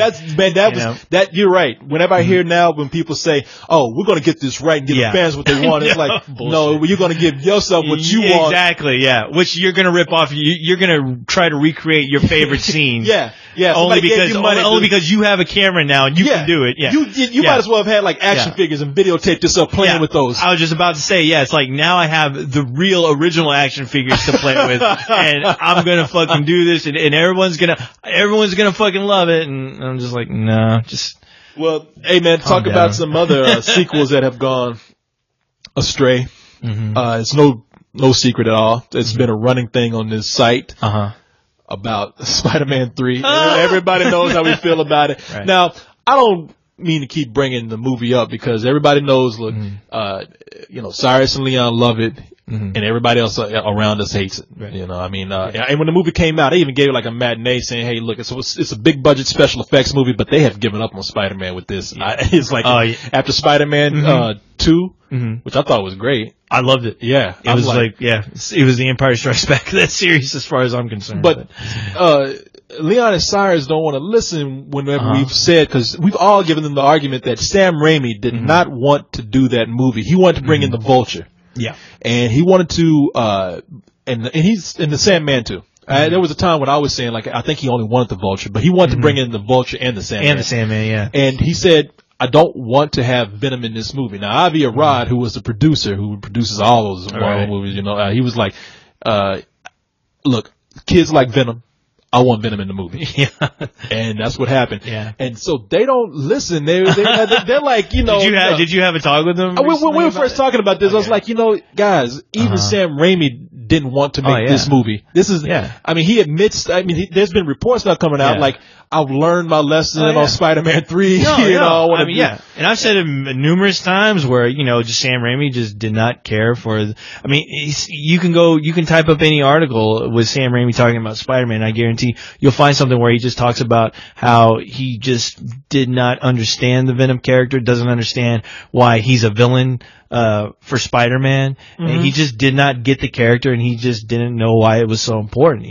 There was nothing interesting about that character that made him want to put him ever in a film. Now I thought they could have made and there's a reason why I'm bringing this up, people. It goes into relationship. Well, it relates to Spider-Man 4, and I'm curious because I've been hearing Spider-Man 4 rumors it seems like 2 years ago.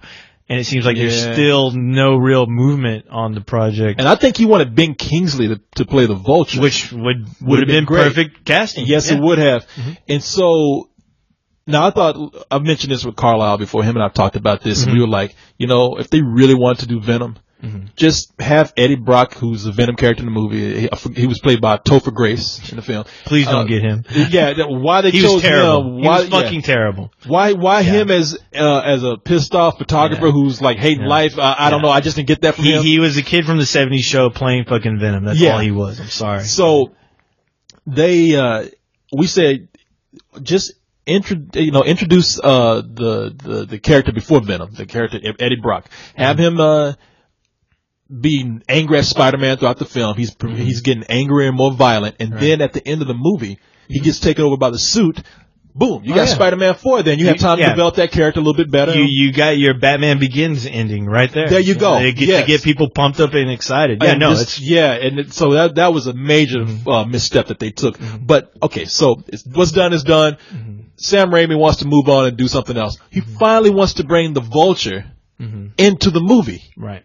He wants to make the movie that he probably wanted to make for Spider-Man 3. Yeah. And they still fucking with him about it. Really? They're like, okay, now here's why I brought it up. What is the story? Like, why would they fuck with him about a actual villain that the reason why Spider-Man? Yeah, the reason why. Okay, here I'll read the article. It's from Reuters, and they say they're having trouble with the script. Because they can't decide on a villain. No shit. He wants to, exactly. Which sound like the first fucking, the third movie I made. So he wants another villain in there. He wants the Vulture. They want other villains. So here's the story. The latest Spider-Man sequel is proving villainously difficult to plot out. Sony and director Sam Raimi are at loggerheads over which direction to go with the villains for the latest installment. An impasse that has prompted the studio to delay its scheduled spring production start and potentially to bump the picture from May 11th, 2011 release slot. Okay. Raimi wants to have a criminal known as the Vulture. So there you go. He wants to have this villain in there as the primary antagonist in the film, while the studio, which dislikes the idea of the winged wrongdoer, is pushing for a romantic subplot involving a burglar named the Black Cat in addition to another villain. A succession of writers has tried to marry the two parties' differing visions to no effect. Okay, now let me just jump here. They mentioned some of the people that they have who they got some. They say they have like a Pulitzer Prize winner who's been coming in. They're like, they're bringing in the big guns, which that sounds good, but you gotta wonder, do these people really understand the franchise of the character? Well, they did the same thing with the last one. They brought in Bryce Howard, for crying out loud, and she was, at the time, I thought she was actually turning heads, and she was making a name. Are you talking about the actress who? The actress, at the time, I thought she was like Gwen Stacy. Yeah, Gwen Stacy. I thought at the time she was like the hot shit in Hollywood. And when it was announced that she was in it, I know there was a big hoopla about it because people were I think people were excited, But with me, I was like, well, why are they throwing in Gwen Stacy right now? And I was like, it's a little too late. Yeah. Yeah, they did nothing with that. Yeah, they did absolutely nothing with that. Except she got saved from a building. They had like one big special effects scene and another retarded scene involving Peter dancing, and that's Peter Parker. That was the extent of her character. Saturday Night Live, jive walk. Yeah, her last scene was her leaving the fucking gay bar. That was it. Okay, now they brought in they're bringing out like anybody. They're bringing out the Pulitzer Prize winning people. Like they got a playwright. Does Arnold want to be in it? Is Arnold Schwarzenegger? Does he want to be Mr. Freeze? He'll be Mr. Freeze in this movie.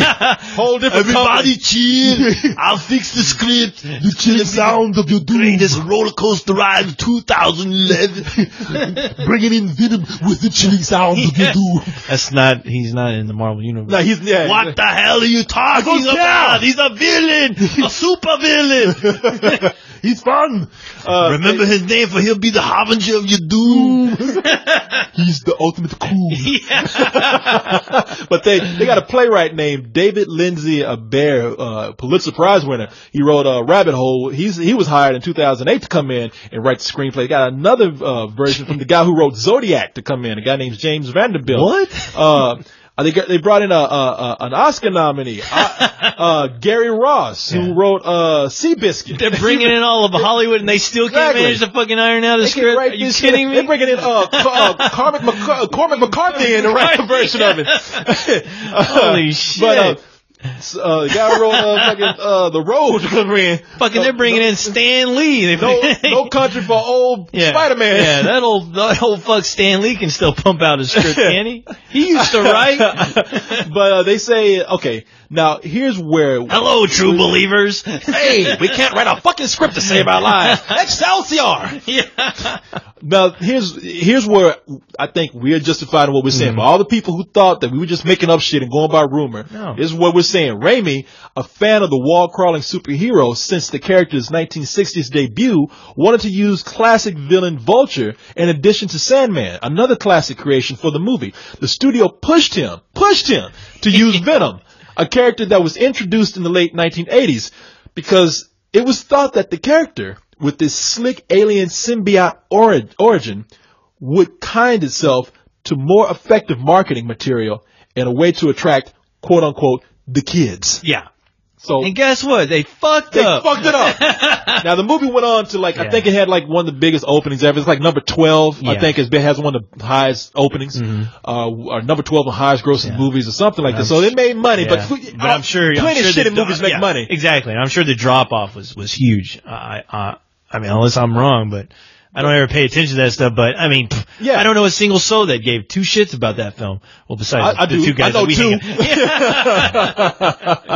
But besides the obvious, besides the crazy people. I mean, there you go, people. For those who defend that movie, even Sam Raimi didn't want to make that fucking film. He's saying, I learned some lessons from this. Yeah, and apparently the fucking studio still hasn't learned their fucking lesson. So you know what? Hey, man, I applaud Sam Raimi for at least fighting them on that. You know, and he should, and you know what? It should have been a simple argument as, you know, him walking in the studio and going, hey, look, last time you guys tried to pull some shit, nobody gives a fuck about Spider-Man 3, okay? Nobody cares. Stop fucking listening to reviews on Spill for once from those two guys. And look, stop listening to Leon and Cyrus. Yeah, we made a fucking bad film. And, you know, read a few blogs about it, for crying out loud, and how people really fucking hate that film. You know, you guys fucked up. So you know what? Let me do things my way for once. You know, please. Yeah, you know, I was the guy responsible for the first and the second film, in case you forgot. You know, but you know. You motherfuckers pushing me around. No shit, dude. I'm like, I know what I'm doing, goddammit. But that's, you know what? That's a fucking studio for you. That's people with fucking money. It's thinking, I mean, look, I don't mind marketing. I mean, it's a business. I understand it for that. But it should be a business where you treat certain things with respect. You know, at least meet somebody halfway. I mean, business was good for the first and second one. And I'm sure they can look at the numbers and go, you know what, business was fucking awful for the third one. Nobody bought a fucking Spawn figure for crying out loud. Think about it. I mean, what... Spawn, I'm sorry, the Venom. Fucking action figure. I mean, think about it, man. Think about how business would have been salivating for the next Spider-Man movie if they had introduced Venom at the end. They'd be talking about it at last year's Comic-Con, at this year's Comic-Con. Hey, when's the new fucking Spider-Man coming out? We're clamoring for it. We're clamoring for any kind of fucking news. But no, they don't have a Dark Knight on their hands. No, you talk about marketing. I mean, look, I'm all from business and marketing, but do it fucking smart. That was not smart. You'd have 3 years of people wearing fucking Venom shirts, waiting for that shit to come out. People dressing up like Venom for Halloween after Halloween until the movie comes out. Watchmen, you know how many people dressing up like Rorschach, just anticipating the release of the film? Oh, fuck yeah. I mean, shit, man. And you know what people did with all those fucking Venom shirts and all that Venom bullshit? They burned it. That's what they did. Because they were fucking embarrassed by that character at the end of that movie. What they presented as that character would just fucking burn the seat of their ass, and they're like, okay, well, I'm not gonna ever wear this fucking shirt or talk about this character. And that character in the again. movie looked like shit, man. Oh, he looked like fucking ass dog shit. Yeah, I mean, it looked like it was fucking done, the special effects, especially with Venom, looked like it was done in a day. I mean, honestly, the last part of that film, where Venom and Sandman meet, I mean, I was like, wow, you know, this is like fucking, did they let a fan write this part of the script right here? Because that's, hey, you want to team up and fucking get rid of Spider-Man? Hey, Peter, I'm kind of busy here. Sure. Let's do it. All right. Really bad, a couple of scenes ago. No shit. I mean, you were so exactly right, man. You were right on the money when you say, hey, at the end of Batman Begins, they introduced that Joker card. Oh yeah, dude. And people were ready right then and there to see the fucking sequel next week. I was fucking pumped. I watched that scene over and over again. That's probably like one of my favorite scenes in fucking Batman Begins, because I'm like, it's fucking on right now. Oh shit. And and it's, of course, it's a classic scene. It's like at the end of that film, it introduces you all of a sudden to that world that you just are familiar with in the comic. Fucking Batman and Commissioner Gordon on the rooftop, fucking talking right next to the bat signal, fucking just going, hey, look, there's this guy fucking dressing up like a clown, just fucking up shit for us. And Batman, I'll look into it. And I'm like, oh yeah. Yeah. Don't stop now, movie. Keep going. I can sit here for another 4 hours, all right? I think they got skeletons in theaters where people were still waiting for that movie. They didn't get up. It was me and my buddy. He didn't make it. He's not a robot. Now imagine at the end of Spider-Man 3, where you didn't even see what Venom really looked like. Eddie Brock gets taken over. Now, if people don't know the Venom character, he was taken over by an alien who just... Okay, this is... Okay. Because I thought at the end of Spider-Man 2, okay, the guy who the astronaut who was dating Mary Jane. Yeah. Okay, is that guy? Did that guy ever become Venom? Did he become what you call it? Not Venom, but Carnage. Maybe it was Carnage, yeah. Because I thought it was always Eddie Brock who was Venom. Oh, okay, now they had two versions. I know nothing about Venom, by the way. Okay, so they have two versions of how Venom came about. This is going to turn to Leon for a little bit. For those who don't know, Venom is a character in the Spider-Man universe who attached himself to Spider-Man. And Spider-Man had this cool black suit for a little while. Everybody thought it was like some marketing thing where they got rid of the old suit. They were trying something new, something sexier. And so, of course, they brought the suit back, and the way the red and blue suit, and the way they explained it is that this new suit that Peter Parker has, it's not just a suit, it's alive. It's a creature from outer space who was forming itself around Peter's body and began to take over his psyche and making him bad. Yeah, it was a symbiotic creature. Now, they had two origins of how that creature came to Earth. If you want to get real nerdy, they have Marvel Secret Wars, where Spider-Man was on another planet, another dimension or something. And his suit got torn up. He needed another suit, and there was this machine which gave him this little black ball that form-fitted him with a new outfit. And he came back to Earth with it. Turns out it was like a living thing. Cool! Wow! Cool beans! Wow, we were. But then they had a cartoon, animated Spider-Man, where that Jonah Jameson's son, when he was an astronaut, went up into space, brought back the creature with him. See, and that's what I thought they were doing with when they introduced him, because there's a scene where you see him running towards Mary Jane, and he does like this crazy leap, and it almost seemed like, and I remember sitting in the theater, and when I can't remember his son's name. I can't remember either.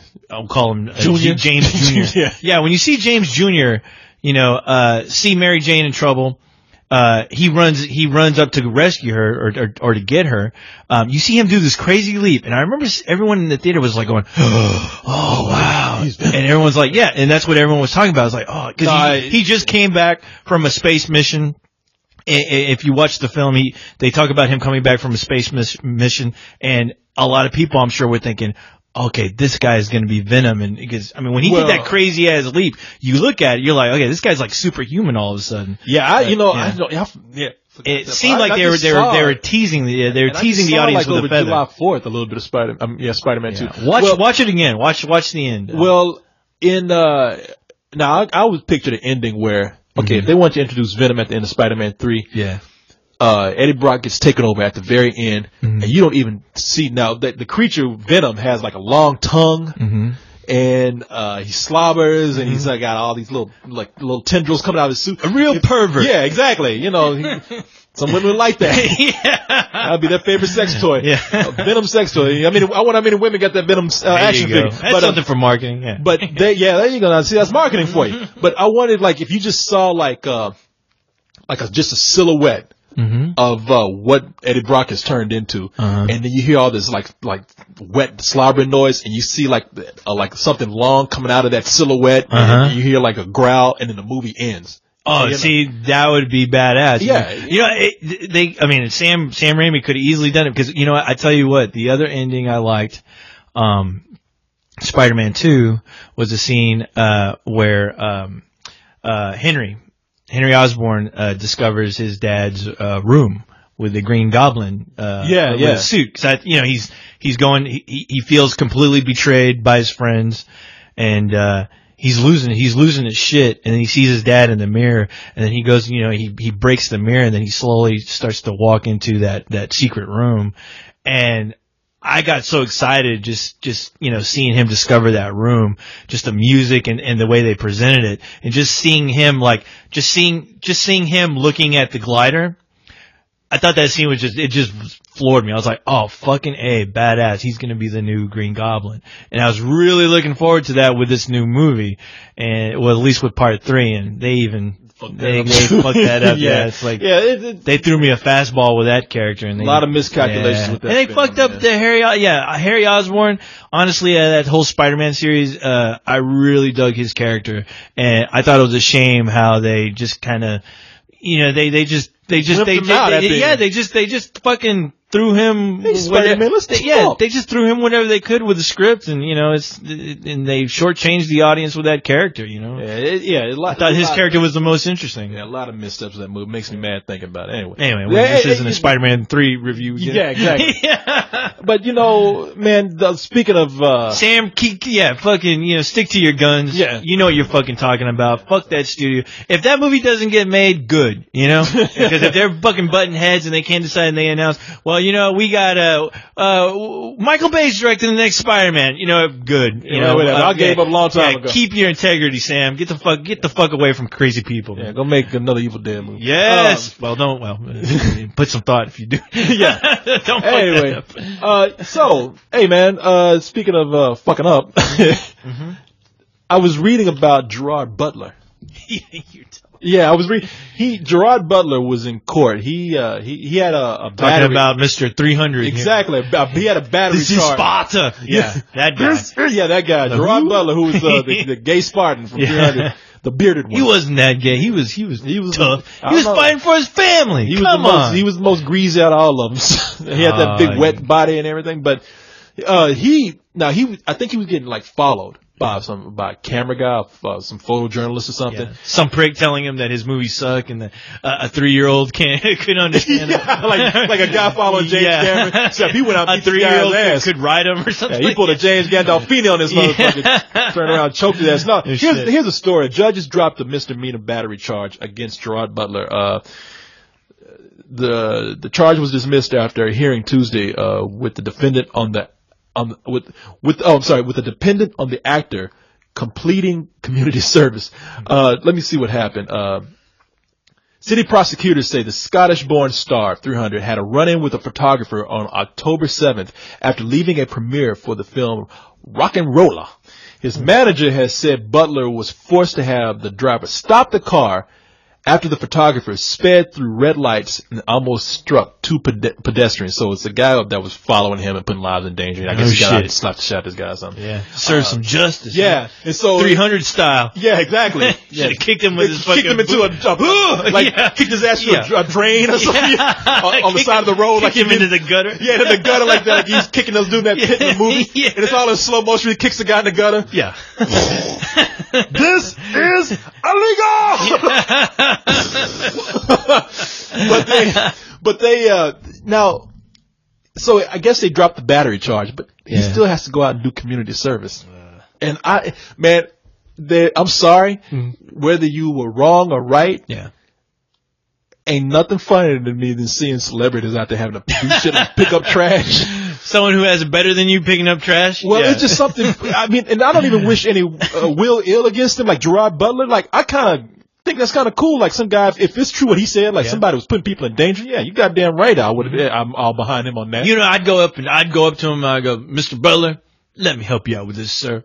Yeah, exactly. You got the car. I'd make him take off that orange, whatever, that orange jumpsuit or whatever. And I'd put it on. Yeah, you did a great service, sir. I'm gonna do your work. Oh, you go out there and help him with community service. I'm gonna do his work. Yeah. I sit there and laugh for standing up and being a fucking man. But there's going to be, I don't know what kind of community service he has to do. Yeah. Now, for some people like now, if it's picking up shit, then you're on your own. Well, I ain't helping you with that. Some people we'll just say like, hey, if we're just standing there in a cool suit, then, I'll be all right. But if I have to actually do work, pick up a couple of candy wrappers ain't gonna kill nobody. But if it's like shit, like dog shit or something, no, fuck it ain't even gotta be dog shit. All right, pal. It could be one candy wrapper. You're gonna be like, whoo, here, Mr. Butler, I can't do this no more. It's all yours. Mr. Butler, you're gonna have to control that temper. You need to calm down. You owe the community this service. That's right. You gotta do your time. I can't do it for you. Woo, I'm thirsty. You're gonna kill somebody trying to kill that guy trying to take your picture. Pick up one piece of trash. You're like, whoa, I want a beer. This is crazy. Who wants a beer? You want a beer? All right, Mr. Butler, I'm gonna leave you to it. Yeah. But man, break time. Yeah, woo. He's out there with lemonade, watching him pick up trash. Yeah. You missed a spot. Oh, hey, control that temper. But I think somebody like him, now certain celebrities have had to do community service by doing, public PSA announcements, public service announcements. So they got away, PMS announcements. Are you mad because you're on your period? So he might have to do something like that. Don't hit a photographer. Yeah. Thank you. This don't is do it. Yeah, and just look really pissed off, and just look like you don't mean it at all. Don't hit people. If you see some guy with a camera, don't hit him. Else you don't fucking knock his fucking eyeballs out of his fucking skull or kick his balls into his throat. Don't ever do that. Else you have to do this bullshit like I'm doing right now. Don't do that. Thank you. Don't do that. Mr. Butler. You don't have to yell it for the third fucking time. Can you just say it? Fucking push record and let me do this already. Let me get out of here. But that's him like fucking up his take so he can like go through all 12 hours of community service. Getting his lines all wrong. Well, that's a day. That's a wrap. But so I think he might, I don't know what he'll have to do. He could have to do anything. He might have to work at Goodwill like I did. No fucking. Oh wait. Oh, that's right. It's like everyone who works at Goodwill is like fucked up doing something stupid, right? Not paying for traffic tickets. It was my first ticket. I was 16, and they made me like go do the community service. And I wanted to do the zoo. Because I thought, oh man, the animals, and I'll be hanging around, with monkeys and shit. And they said, look, you do not want to work at the zoo. Yeah, I was told that, I was like, why not? It'd be fun with the animals. Like, you're gonna be cleaning up shit. You're gonna be cleaning up. Do they have an elephant there? You're gonna be cleaning up his shit. You ever seen elephant shit? How big it is? Yeah. They're gonna fucking stick me in a cage with an animal. Try to throw that doo-doo pie. Yeah, that's crazy. Throw an elephant doo-doo pie. Doo-doo pie. Oh my god, no! It would have been. You know what? If that would have happened, it would have ended up being you in that video, or that fucking Mexican dude. Oh, he's cleaning behind that elephant, and that fucking elephant sits on his fucking head, and you just see him go up that fucking elephant asshole. Boom. You heard it suck it in. Boom. It sounded like when fucking Ash jumped up to get his chainsaw in Army of Darkness, and you heard that boom. Yeah. It'd be funny, like that elephant's ass just sucking him in. Yeah. Like you turn around and just 2 feet sticking out of his ass. That's what it was doing. You see that guy's arms like flailing? Yeah. It looked like a chicken with his head cut off, or a chicken with his head stuck in an elephant's ass. Like he was wearing an elephant mask. That motherfucker was trying to fly out of there. Like he was wearing an authentic elephant mask, except it was like a huge fucking elephant. That could have been you, Corey. Yeah, elephant for Halloween. Help, help, help, help. Get me out of here, out of here. You having fun in there, Corey? No. Fuck you. That's kind of cool. You mind we record? Okay.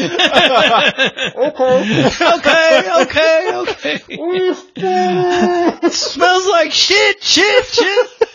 In here. No, man, they said you're gonna be out there cleaning up shit, and I was like, okay, I'll go work at Goodwill. Work at Goodwill. Yeah, and the reason why I don't want to work at Goodwill because when I was 16, it's like, people would be making fun of me for buying stuff at Goodwill. Now the hipsters today, we can buy shit at Goodwill and be like, oh, hey, man, this is retro. They're fucking actually taking the clothes from Goodwill and sending them at fucking Abercrombie and Finch right now. That's exactly what's going on right now. That's how that crazy thing worked out. A shirt you could be able to buy for a nickel a long time ago now costs like $50. Yeah. assholes. Let me put the stamp of approval. Abercrombie and Finch. Yeah. Abercrombie and fuck you. Yeah. But they should replace that with I'm an idiot. Boom. Yeah. You wear it and you walk around. I'm the idiot who bought this $50 fucking shirt all torn and battered. Yeah, fucking elbows all ripped up and shit. Man, mothballs and shit still in the pockets. But I used to like, there was a bus that used to pass by the Goodwill where I worked, and it was from my school. Yeah. So I would park my car and I would hide in the alley and wait for the bus to go by. You kidding me? You did that? I waited in my car or something. No, that's what happened. I waited in my car, and then one day I heard the bus coming, and I ran and hid, and I hid in this little alleyway next to the Goodwill, and waited for that bus to leave. Yeah. And when I heard it leaving, I didn't know it was still right there, because the bus would start. I'm like, but it would still be there. Getting a slow start. So I got out and saw that bus was there, and I ran and ducked to the Goodwill. And my friend Chris Earl, the next day he's like, man, who are you running from and trying to hide in Goodwill? What's your problem? You're like, you were running like a spy. You're like that. You're probably like that dude who is always embarrassed to be seen like anywhere near a fucking adult video store. Yeah. You're making sure. Oh my god, I had this buddy who we would sometimes we go, hey dude, let's go to the adult video store, and we're gonna go look at the pornos. We're gonna just look at the covers or whatever, and maybe one of us will buy something. Get the courage to buy something. Yeah, exactly. And every time we went, this buddy of mine, he's like, hey man, hey co-host. I was like, yeah. Can you look for these magazines? They're called like Big Knockers or something. And here's some money. And I'm like, dude, why don't you just go in there and just buy them? What if somebody sees me? And I'm like, what if somebody sees you? Who the fuck knows you? Nobody knows about you. Nobody knows who the fuck you are. But somebody will see me walking in. They see me walking in all the time. You don't see me giving a shit, do you? Yeah. Be a fucking man and walk into the goddamn adult video store. All right? If you got a hard on, that's your problem. Don't worry about it. Hey, Cole, could you dress up like a girl so I look like I'm coming in with a chick? Fuck no! Damn. All right, I'm gonna go through the air ducts. I'll meet you inside. Yeah, but I think one time he actually came in with us, and as soon as he walked in and walked. He went saw exactly what he needed, grabbed it, went to the counter, and the other thing is like he almost stopped because there was a girl working, and he's like, oh shit, there's a girl working. I was like, who gives a fuck? She don't care about you. She knows you're a fucking pervert right when you walked into the store. What the hell is she doing working here? She's the biggest pervert. She works in a fucking adult store. But why do you care? He's like, oh, can you buy this for me? I'm like, no. Be a man. Fucking be a man. March up there and give her your fucking money and tell her, hey, while you're at it, tell her you got a big dick too. And then walk out. All right, just go. Hurry up.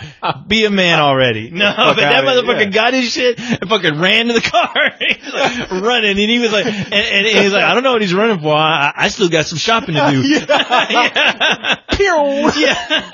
even open the door. He jumped to the window. He even honked, honk, honk, honk. Hey, I'm shopping, all right? Hey, you got a basket. Yeah. You going through there with like a shopping cart, like you're at the grocery store. You got a basket full of porn. Yeah. I'm looking for Cum Bucket Part 2. 3 and 4. Electric Boogaloo. Yeah, thank you. Man, Taco Bell Lagos, that John used to work at a video store. Now we're talking about getting basketball and stuff. Yeah. But he was their like IT guy. He would like set up their internet and internet system. He would also do like he was able for like one of the biggest adult chains here in Austin, which is Dreamers. Dreamers, yeah. He set up like their digital filing system. You know what is funny? It's funny you say it because the place I was just talking about, it was Dreamers. And the thing is, before they had digital, they had like this. It looked like the library because they had like a card system, like they had the Dewey Decimal System of cards. Where every time I was I'm gonna rent this, and they would pull out this fucking big ass box of cards and go flipping through co-host 3000. Yeah, and I'm like, are you fucking kidding me? It's like the year 2000. You don't have a fucking computer yet? B for big booty bitches. I know. I was like, oh, that's no good. That's paper. They've gone digital now, and you know what? Yeah. John set that shit up, I think. Shit. He had a big hand in helping him get it set up. Oh, really? Yeah, seriously. Probably typed in my name, that motherfucker. Because he told me about it. He came in, he's like, man, they got the oldest archaic system for. Yeah, they do shit on paper. Yeah, to try to find porn. Like a spiral notebook. Yeah. I was like, hey, do you guys You guys got big titties extravaganza part 3.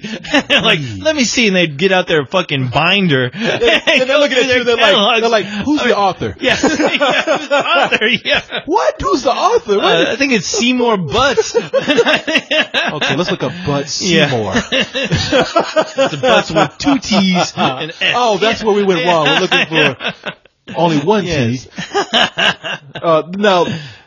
Yeah, John said all that shit up. But when I was in there, it would be guys who would be, they had those, now they would have grocery baskets, but they had like those little hand baskets. Yeah.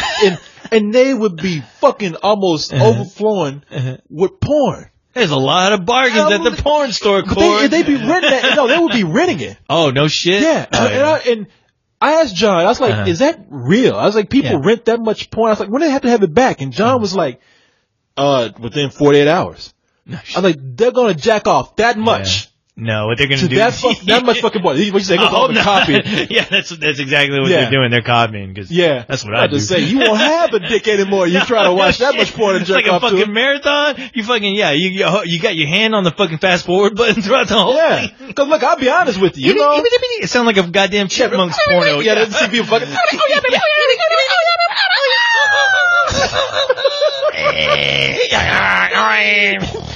I can hear the snoring though at the end of mine. Yeah, that's you snoring. Yeah. I know with me, you know, I'll look I'm up. done. Yeah. That's me. I was like, hey man, I thank God for the internet because. Oh yeah.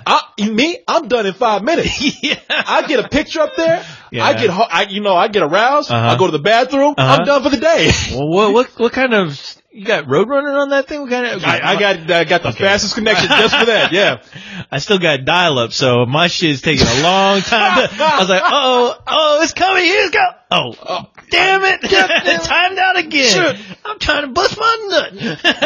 Yeah, I was so thankful for like turbo boost. Yeah, I know. Before I gave myself my own turbo boost. But because I'm sitting there waiting for like a video to download for like an hour just so I can go pleasure myself for like 5 seconds, you know. Oh my God. I need, finally it was like, hey. I hope you're not pleasuring yourself with the same equipment you use to record us when we're doing these reviews. I don't know which mic is there. I was wondering why this smelled like ass.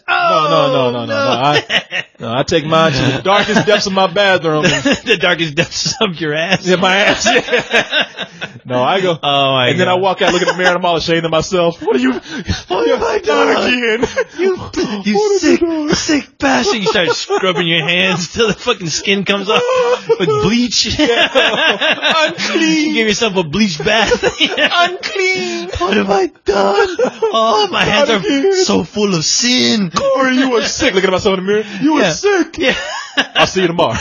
Damn these hands. Sinful.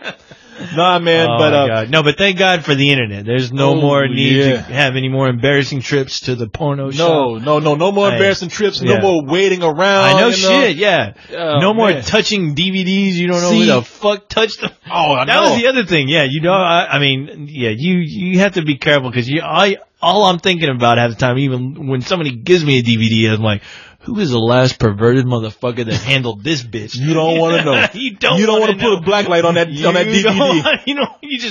You just want to play dumb and ignorant. That DVD, you put that DVD under a black light, it'll turn into venom.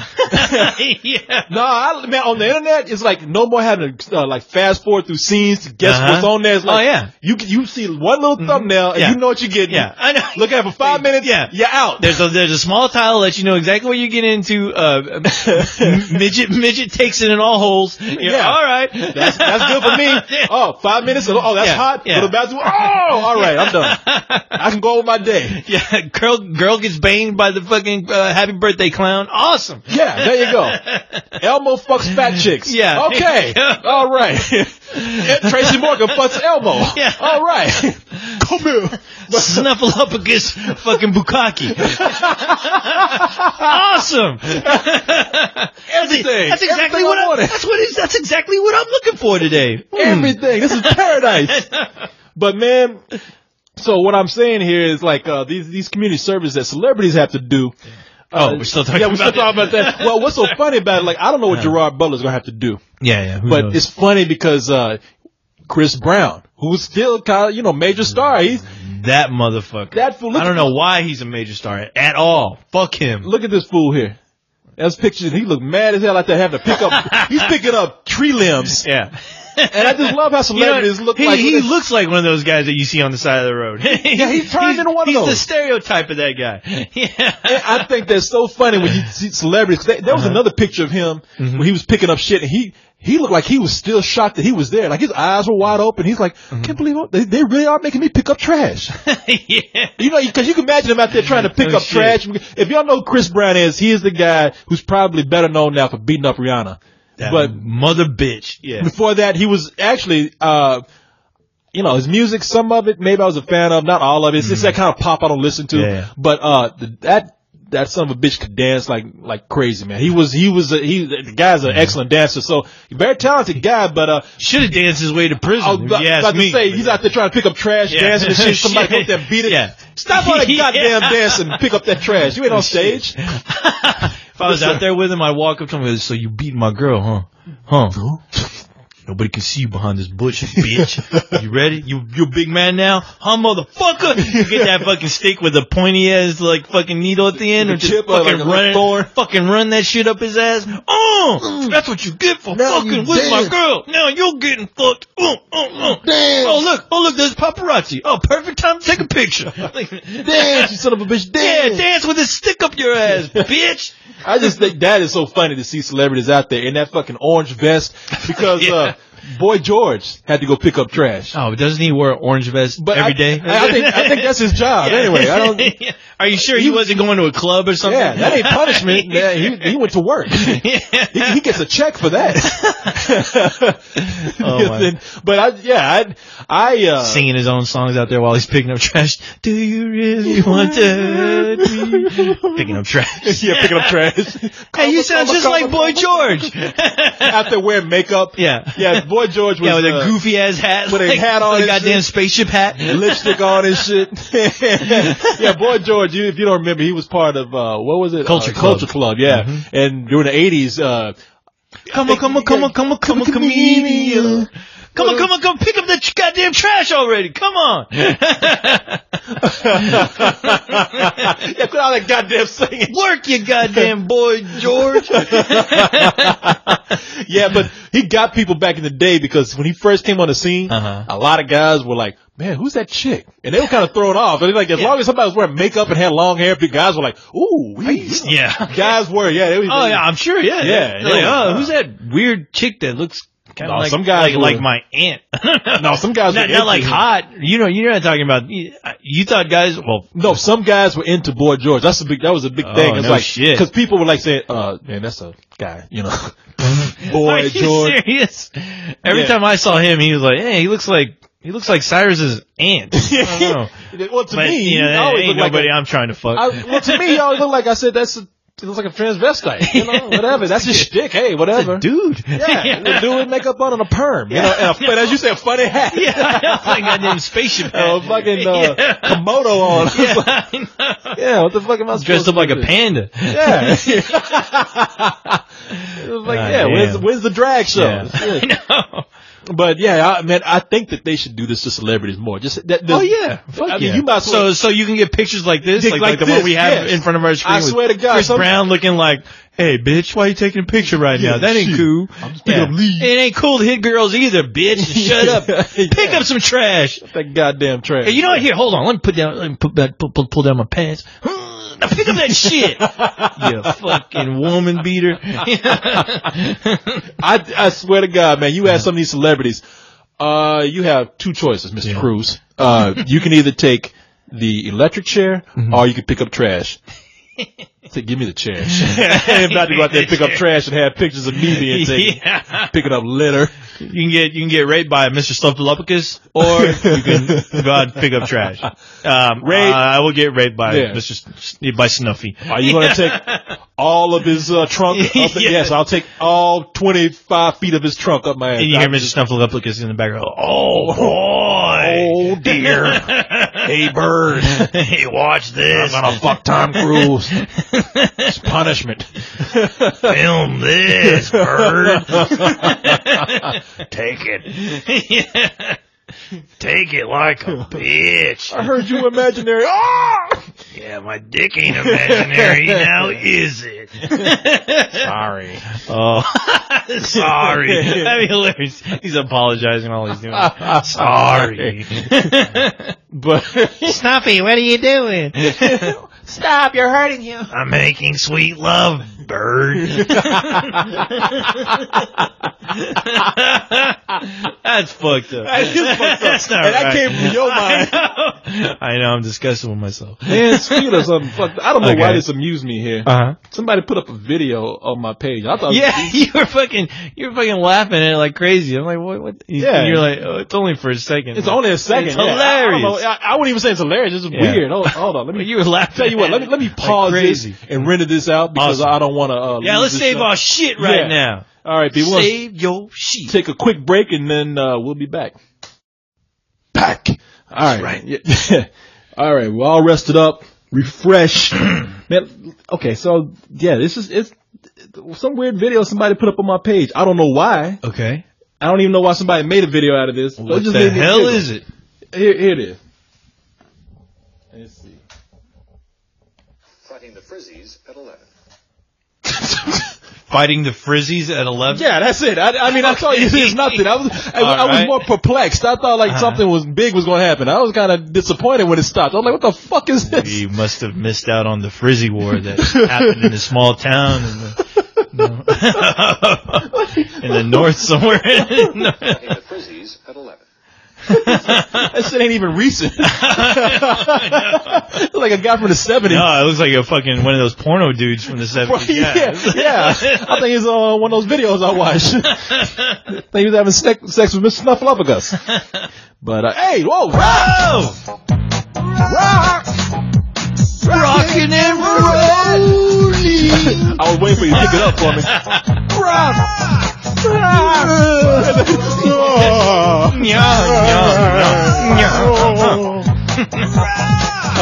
Rock it to you. Man. Yes. What's going on here in the world of Spilios? Let's see what we got here. in their questions. Let's see. I really haven't gone. Welcome to the anything. segment called Fuck Your Thoughts. Fuck Your Thoughts. It's going to be a very enjoyable segment. We have right here. I'm trying to find somebody that, like I said, we haven't answered a question from before. Good luck with that. Oh, here we go. Speaking of rappers, we have Napalm the Bomb. Napalm the Bomb. Nice. I think you got some of his shit, Corey. Right? Yeah, I got all his albums. I got all his stuff. Look at the We'll picture. be playing right there. that for you next week. Look at this picture right here. Let me see. Hold on. He's the intelligent rapper. All right. So he says, question for LTD or Coco. Please, I've been listening to both since the beginning. That's your fault. Yeah, I didn't tell you to do that. Yeah. What are you doing? Poor decision making You want on your part. Sympathy? All right, let's see. If read on LTD, fuck my thoughts nice and slow. All right, then we can do that. We're going to take it nice and slow. Let's see. What few movies in the past decade do you think was the most influential to the film industry today? In the past decade, huh? In the past decade. I will say Batman Begins. Begins? Yes. Batman Begins only because when Batman Begins came out, it's like every fucking dead franchise wanted to do a reboot and wanted to take it very seriously like Batman Begins did. Take a serious tone and actually treat the property with some kind of respect. You know, I don't know how many directors I read after Batman Begins came out where they talked about either a movie that they were doing where they referred to Batman Begins. They're like, yeah, you know, we want to reboot this franchise and we wanted to give it like a Batman Begins feel to it. We want to treat the property with respect and do it right. So I remember every time I read about a new property, Batman Begins was always thrown in there. So Okay. I can easily do that. And Dark Knight. I mean, right now, shit. Yeah, no, I mean, definitely those. And I mean, yeah. I didn't want to say those because I didn't want to say anything. Why, you scared? Well, but no, because people expect us to say that. It's the truth. I speak the truth. What was? I mean, what other films can we say? Well, they're talking about the most influential films to come out in the last decade. I mean, I'm trying to think of what some of the most influential films. Yeah. This is going to be. I shouldn't even answer this because this is kind of premature. We're going to do. You know what? I'm not going to answer that because we're going to do a best of the decade podcast. Oh, damn, decade, huh? Yeah, of the decade, and I don't want to. Yeah, I don't want to let. okay. I don't want to let out too much right now because I'm thinking. Whoops. I'm thinking of two movies right now. Yeah. That I consider to be very influential, and I don't want to say. But I'll say that for our podcast. Well, thanks for Sorry. leaving me out to dry. Man, I can send you. I'll Son send of you a bitch. emails all the Shut time. up. No, it's all right, sir. Hey, you gonna do a podcast for you? I'm like No. top 10, aren't you? No, You told me you were. never. I lied. Top I 10. lied. Okay, No. that's fine. No, I'll do it. No, I have plans on doing something special. So I'll leave it at that. Okay, all right. Something will happen, Okay. and Even I don't know. it's gonna rock your socks People, even I don't know. right off. All right. Oh, here's somebody that we haven't answered a question from Okay. before. Let's hear it. Oh, yeah, no, we have. Sorry. Oh, Oh, wait a minute. Oh, wait a minute. The great Colonel Sanders. greatness has arrived. By the way, what kind of fuck your thoughts, people? If you Yes. didn't know what the title of this segment was, where we answer Right. people's questions, are, as they say, fuck their thoughts. Mm-hmm. Okay, so look at this. Listen, look, why they had to say that? Fuck you, Corey, you motherfucking robot fucker. What? And as they see, Do you mind sharing, Corey? with the I rest of got us? your attention now. That's what they said. All right. Oh shit, there's another Dark Knight thing. I just watched The Dark Knight again, and I wanted your opinion on what you Most believe. influential film of all time. Yeah, there you go. That's declared by the co-host himself. Yes. On what you believe the next Batman should be about. Now he has this. We asked this before, but you know what? I want to Well, bounce something off of you. Okay. I believe the third installment is probably going to see Robin or Nightwing introduced. No, they won't. Not Christopher Nolan's. You want Christopher Nolan even said, Yes. "I don't know what to Did do you not- yeah. with fucking Nightwing." We have no need for a little kid running around, with a cape and in shorts. No. If they do, Bane has to be in the movie and break Batman. Dude, how old are you? You got the. Your dream already came true. It's called Batman and Robin. Yeah. Go watch that. It's right there. You can pick it up right now at the DVD store. You look, man. You got it all wrong. Okay. Christopher Nolan has already come out, and this has been the big discussion. I mean, it's. I even feel like I'm making up old shit talking about this because when. Especially after The Dark Knight, the big debate was what villains can be brought into Christopher Nolan's Batman, because Christopher Nolan has set up a very realistic Batman. Right. You know, the Joker is not a guy whose skin is white and his hair is colored green from chemicals. He's in makeup. Yeah. Batman he's a spy in this. He's not, I mean, Batman has always been, just a guy with a lot of cool gadgets, but even more so than any other reimagining of Batman, Christopher Nolan he's made him just pretty much James Bond in a bat suit. Who can fucking beat some ass. Who can kick ass, yeah. You're going to have to forget about, I mean, I don't say you're going to have to forget, but a lot of people think it's very unlikely you'll see some of the more outrageous characters like Clayface. Or Bane. Bane, yeah. Sorry. Yeah, Bane's a guy who becomes big when he pumps like some sort of serum into his body. All right. He becomes big right there on the spot. Like Christopher Nolan, I can't see him doing that. Yeah. Christopher Nolan, if you want to, a lot of people have been saying, you tell me what you think. A lot of people have been saying, the more realistic villains that he can bring in are Catwoman, the Riddler, maybe even the Penguin. Yeah. I suggested that he could. It'll probably be a stretch, but if done well, I think if anybody can do it, Christopher Nolan can. If you really want to show how crazy the villains are having to get after Batman has cleaned up the town, bring in somebody like Scarface. Yeah. And the reason why Scarface will work, he's a guy. Has no superpowers. He's just crazy. Yeah. Like Crazy ventriloquist. Yeah, he takes orders from his dummy. He thinks his dummy is telling him what to do. So when he takes out murderous acts of crime, he feels like he's a victim, and his dummy is the one who's doing it. Yeah, and he's just like a true to the idea gangster, basically. Yeah. But Riddler they can do. Catwoman, they can do. The Black Mask, can he do that? I don't think anybody's really familiar. I'm not even that familiar with the Black Mask, to be honest. as far as Batman villains, so I don't think they'd even touch that. And Zays or whatever his name is. Who? The guy who murders his victims and cut marks on his bodies? On his body. Yeah, I don't know who the fuck that is. Zaz is his name. You never heard of Zaz? No. Zaz is he's a psychotic. He's a guy who comes from privilege. Mm-hmm. And he one day got bored and started like killing women. Okay. And then just start killing people. And what he would, in his mind, he's saying, I'm releasing them. Oh, really? Okay. And every time he kills somebody, he has a high body count. He puts little hatch marks on his body. Oh, really? Okay. Yeah. So wow. Okay. Yeah. He's what? Is he like one of the newer characters? I've never heard of the guy, to be honest. So. He probably is one of the newer characters. Newer, like okay. 80s and 90s. Yeah. Okay. Yeah, because I know there's like a slew of other characters in that Batman comic book universe that I'm still not fully aware of. I mean, I know the ones that they use because they're characters at work, like the Riddler, and I mean, the Penguin they can even use. Oswald Cobblepot. I mean, I think he would work. I always thought like a cool Batman story. If we really wanted to like try to push some of the crazy characters and see how they would fit in the Batman universe, because somebody like Zaz, I mean, it's Batman chasing a psychotic killer. How many people? Yeah. I mean, how many movies have we seen where a guy goes after a killer? Right. I mean, I don't know if that would work or not. I think you could probably bring in the Penguin, not make him as well, no, not grotesque, not the Tim Burton. Oh, not the Tim Burton, but not even like the guy who has a nose that's like 10 feet away from his face. Right. Maybe he's a guy with a funny nose, and he's come into he's the guy that worked like the crime scene way out of the radar. Oh yeah. And he could be the guy behind the scenes. Yeah. Oh yeah. He's worked like the bars and clubs and just waited for this moment when Batman cleaned up the town so he could come in and take over. And he's like, Batman's like showed us that we have to like go at him with the level he's on, which is insanity.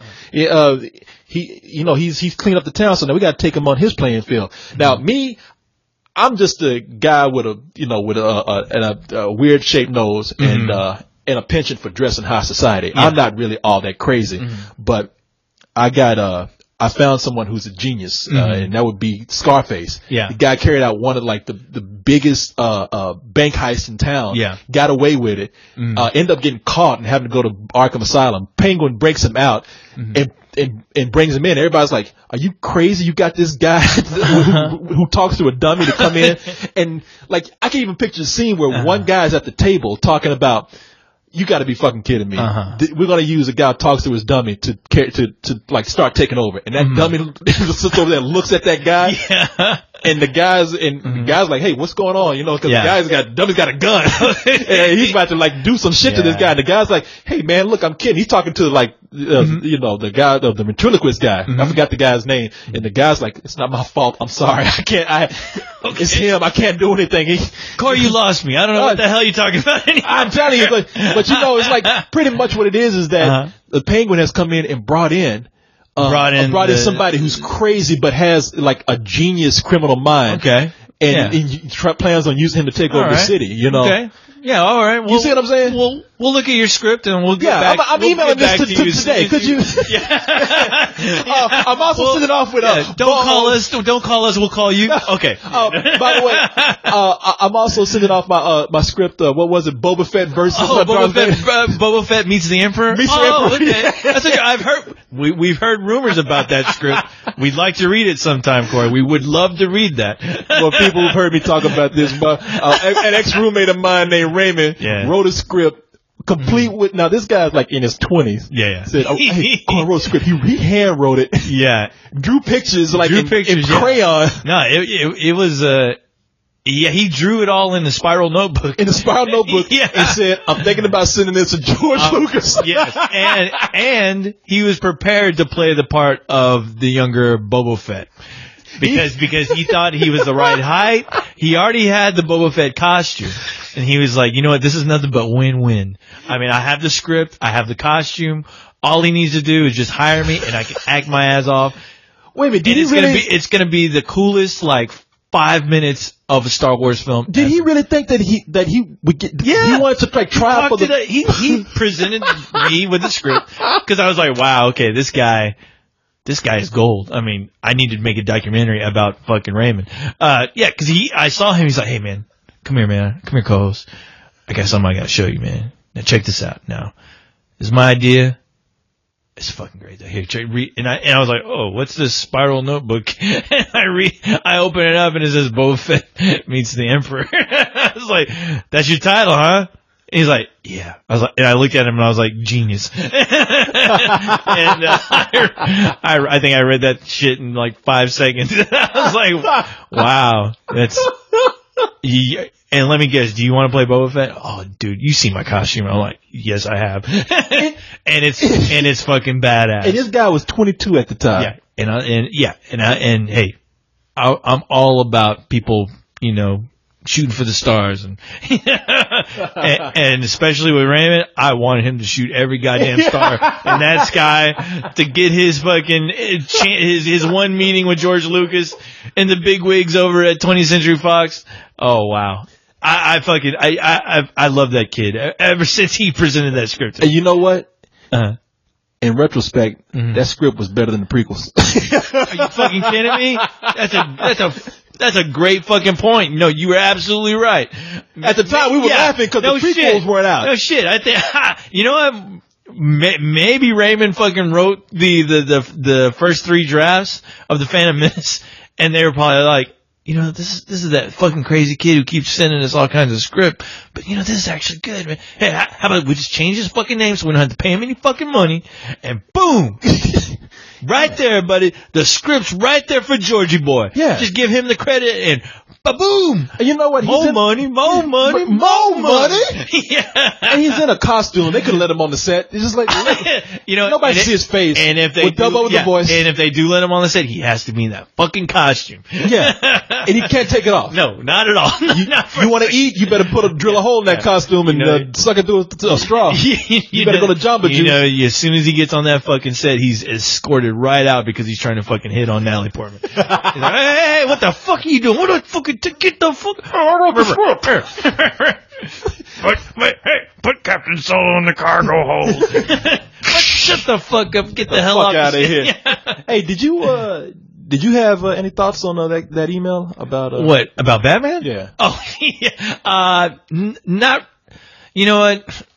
I love The Dark Knight so much, and just trying to think of an idea as far as what they could possibly do with a villain at this point, especially after watching The Dark Knight, and you're just like, okay, if they decide not to do a third movie, I will not be sad or disappointed at all, because that movie set such a fucking high standard of filmmaking to me.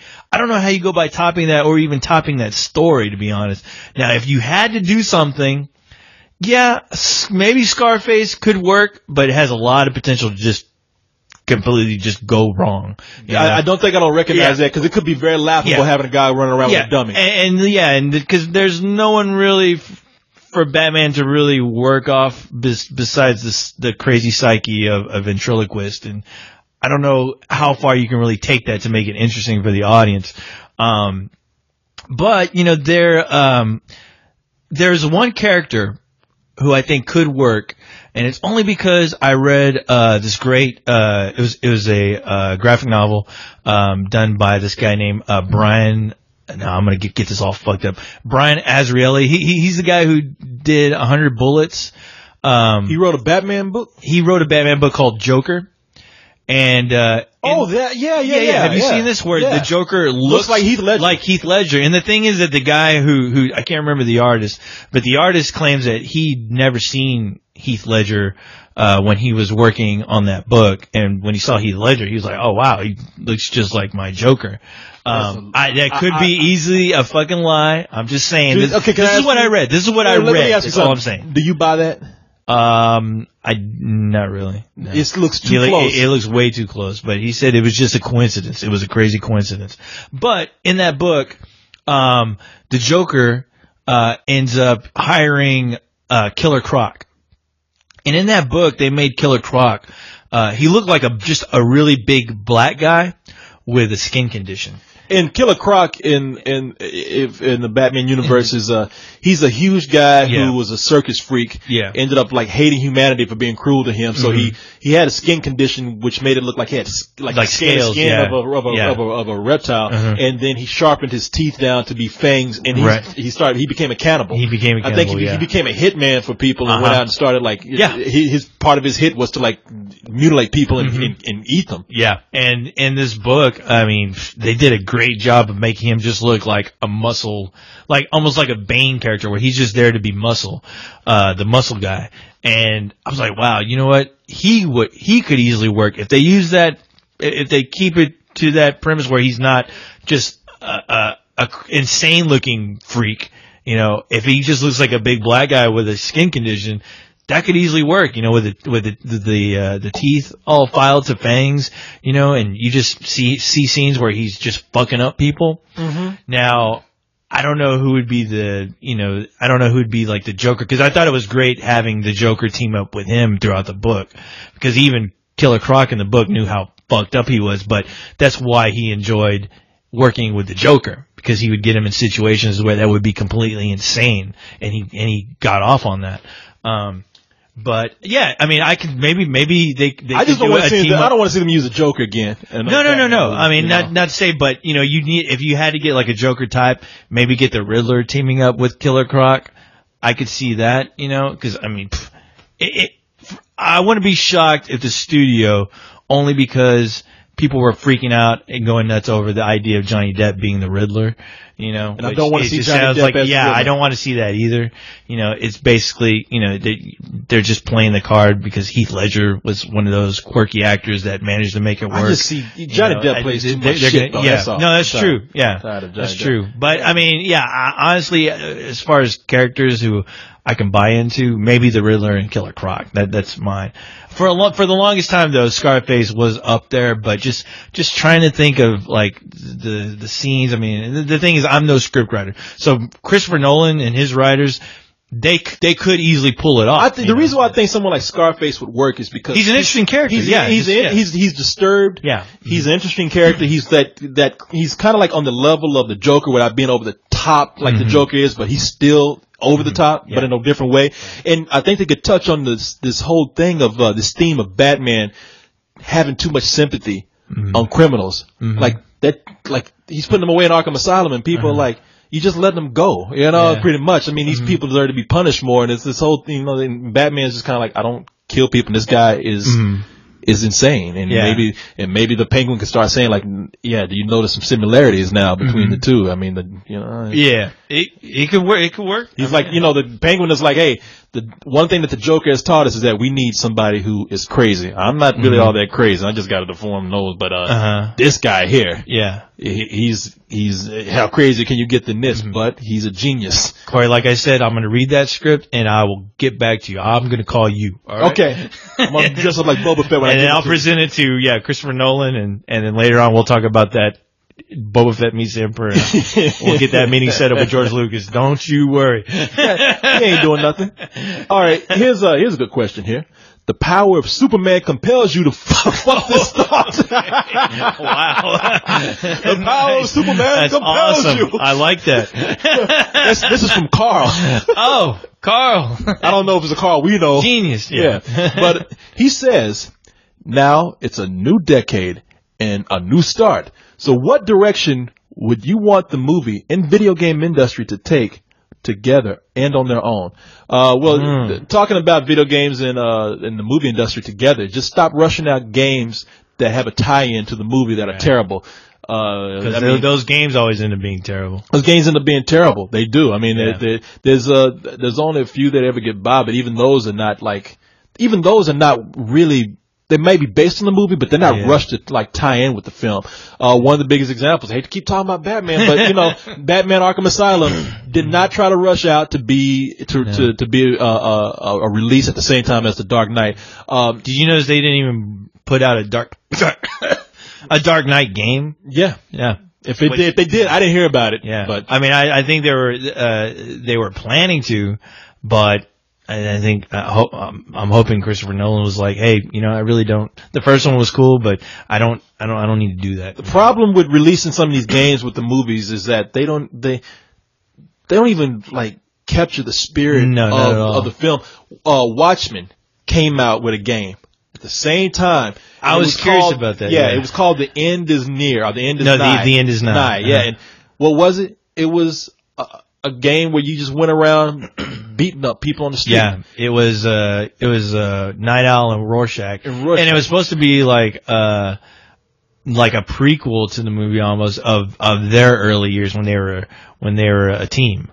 Yeah. So I mean, I think they even had a comic book writer write that whole script for the video game. But it wasn't anything deep. It wasn't. But I'd never. You know what? Those characters. I remember hearing about it, and I was like, okay, it's kind of a ballsy move, to try to write a prequel to fucking what a lot of people consider the Bible. Well, you take a book, which is being turned into a movie, and the movie did the best that. Well, let me say, even though I was only kind of lukewarm about the film, they made an attempt to like try to capture those really big, grandiose themes of the book. And you have a book with these huge themes. Yeah. It's considered to be, it is like the Bible of comics. Yeah. I mean, and you release a game where they do nothing but just go around just beating up people. It is what, but the thing is, I'm like, well, when I see something like that, I'm like, well, it is what it is. It's a fucking game. This took on themes of politics. Yeah. All these social issues, even issues of religion, and then you just make a game where you just punching a button. You get to be Rorschach at night, pressing a button and around you're punching beating people. the shit out of criminals. Yeah. I can't wait. Yeah, Oh but my God. when I read that, I was like, okay, that looks like it's going to go all wrong. So, but I never heard a single thing about the game when it was released. I have no clue if it was just a bad game or what, or just nobody gave a shit. There's this moral ambiguity in the book, and so. The game is like, oh, we're just gonna go around and beat up bad guys, right? And it's like, oh, you know what? Fuck this game. And it's funny. It has me thinking about the Aliens vs Predator, the Requiem game. There's supposed to be a Requiem game. I don't think it was ever released. But the whole idea, the premise of that sounded like how I wanted the movie to be, where you were the Predator, basically being the cleanup guy. You're cleaning up all the messes that all these aliens were, leaving behind at the same time, going after the aliens and killing them, and just making sure that there was absolutely no evidence whatsoever on Earth to let anybody know there was any kind of alien presence around. And your job was to be the cleanup guy. You go hunt aliens, but at the same time clean up all the mess. No. So, and I was like, you know what? Game never came that sounds cool. Yeah, it never came out, which was unfortunate because maybe they thought, this game is way better than the film. So. Yeah. Well, no, even if the game was shittier than the film, if it was that good, it would have made. Yeah. I could have only hoped because when I heard about it, I was like, this sounds a lot cooler than the film I just saw. So, but I can only hope. But then again, when's the last time anybody played a fucking Alien or Predator or Aliens vs Predator game that was ever? They got one coming out again. Yeah. They got. They were. Yeah, you play a Marine or an alien or.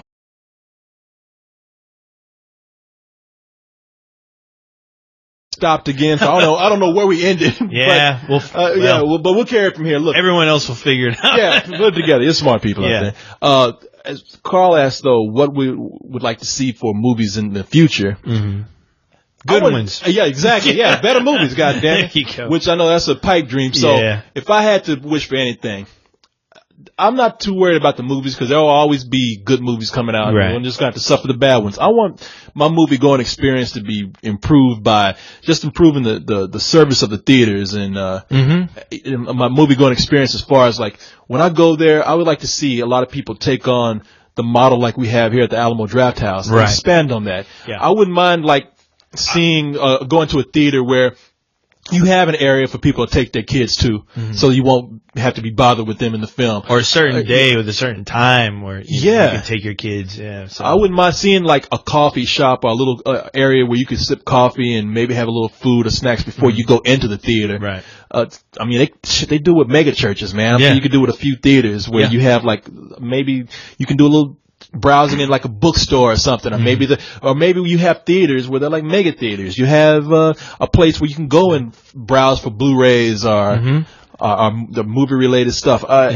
Just I mean, I would like to see just the theaters not be these theaters where we have to go and they're just one little crackerjack box where you have a teenager who's running the place, who's being the usher, who's scared to confront somebody when they're being too loud or being disruptive. Because I tell you now, like today, if somebody's being disruptive, unless you're at a place at the Alamo Draft House, you turn around and you can be nice and say, "Excuse me, could you be quiet?" You know, somebody will say, "Fuck you, you want to fight?" You know, so you can tell them, "Shut the fuck up." I'm just like, hopefully you won't get no fight. But no, I agree. I would like to see maybe the technology, the way it's going with 3D. Keep working on that 3D without glasses. Oh, they're about to. I think they're about to.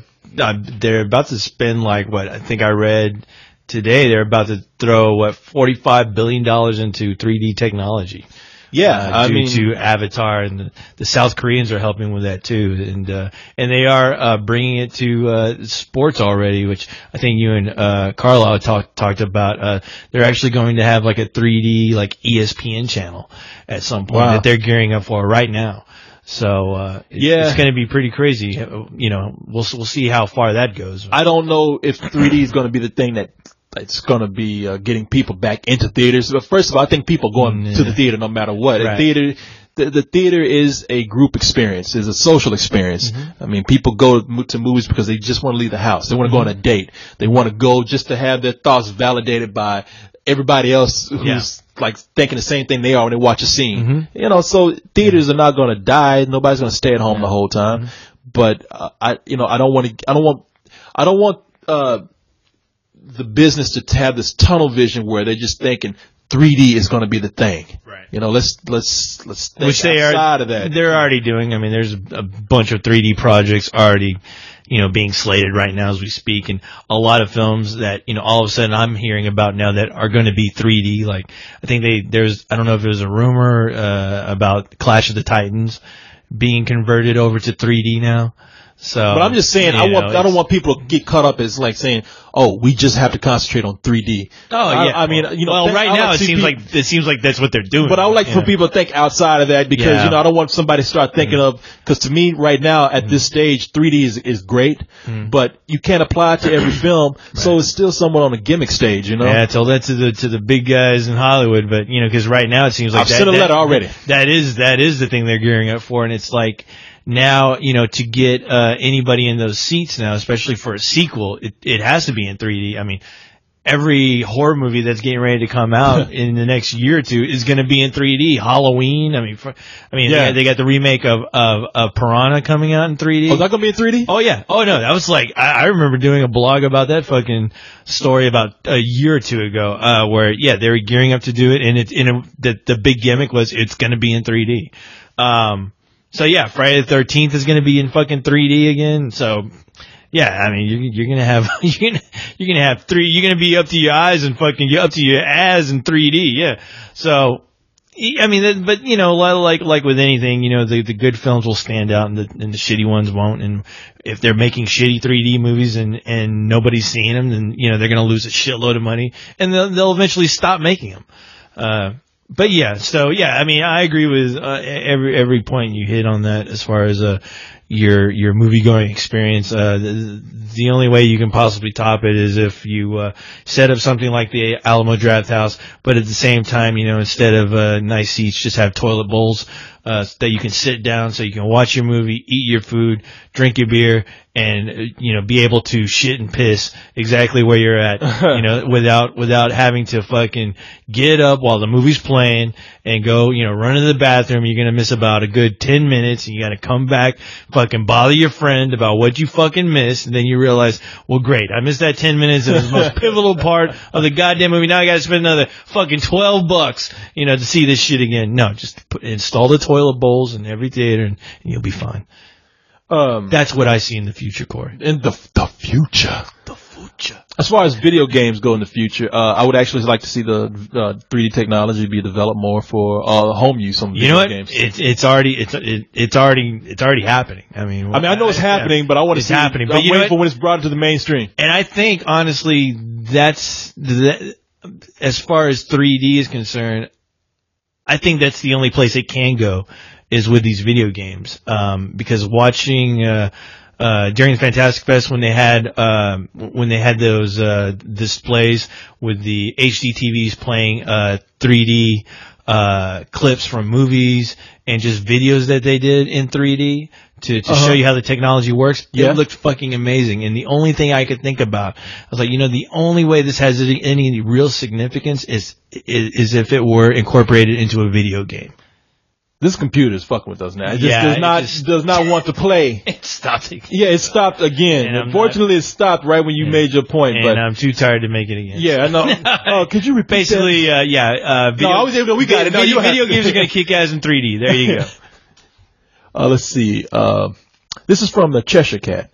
Hey, Corey, is it thought fucking time? I tried getting this question answered on the Coco, but after 2 consecutive fails, I decided to ask it here. Why is it that folks today we don't want to answer it. Yeah, good night. Why is it so much that folks today worry so much about the content of the films and not focus on the details that make it unique? What? Because folks are dumb and they're people, so there you go. Yeah. Wait, what? What? I think she's probably talking about violence in films or certain subject matters in films that parents should be. The details of a film are the content of a film. I don't know. I don't know what that. I'm trying. That's why your question didn't get answered because we don't know what the fuck you're talking about. Yeah. This is from Cheshire Cat. Hey, look. I tried to answer that just so we don't have to ever go back to that again. People, yeah. We try. Word your shit, okay? We're trying to help. Really, think about this shit before you type it out. And look, and let me show you something here. Okay. Look at this right here. Fucking, if this is the one. No, that's not the one. Somebody wrote. It's time to talk shit about the fans. Yeah. Yeah, that's my favorite segment. Look at this shit right here. What? Holy fuck. That's a question. That's a question? Yeah, somebody's saying fornicating my cognitive thought process. Wow. You wrote, this is from Dave Burke, who wrote 2 goddamn. Hey, he's dedicated to paragraphs. The premise. Wow. Are you sure he didn't answer his own question with that last paragraph? Really? Yeah.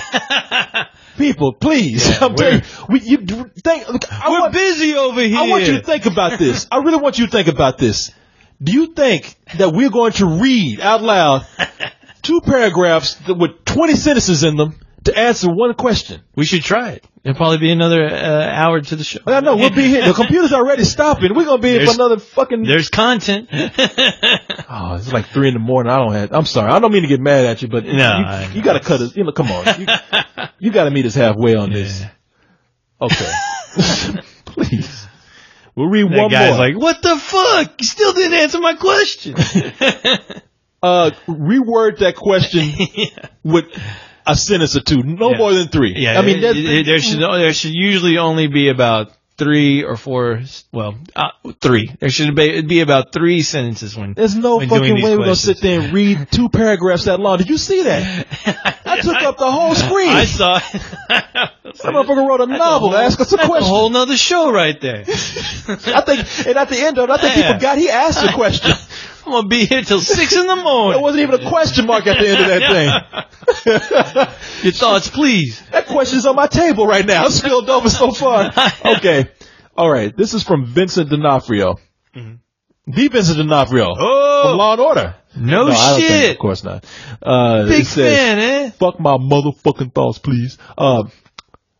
Okay. So do you guys really think, it's another video game question, but, all right. Those video game questions are I can't. Really popular. Why? Yeah. What happened with what's going on with video games? I don't know. What is going on? I just bought a PS3 and I still don't fucking have a clue. Okay, co-host. Yes. You got my commitment right now. Okay. We talked about this before. Have we? Okay. I'm gonna end this right here. This email segment. 'Cause All we right. talked about this before. Uh-huh. Because apparently these people ain't understanding. Oh shit.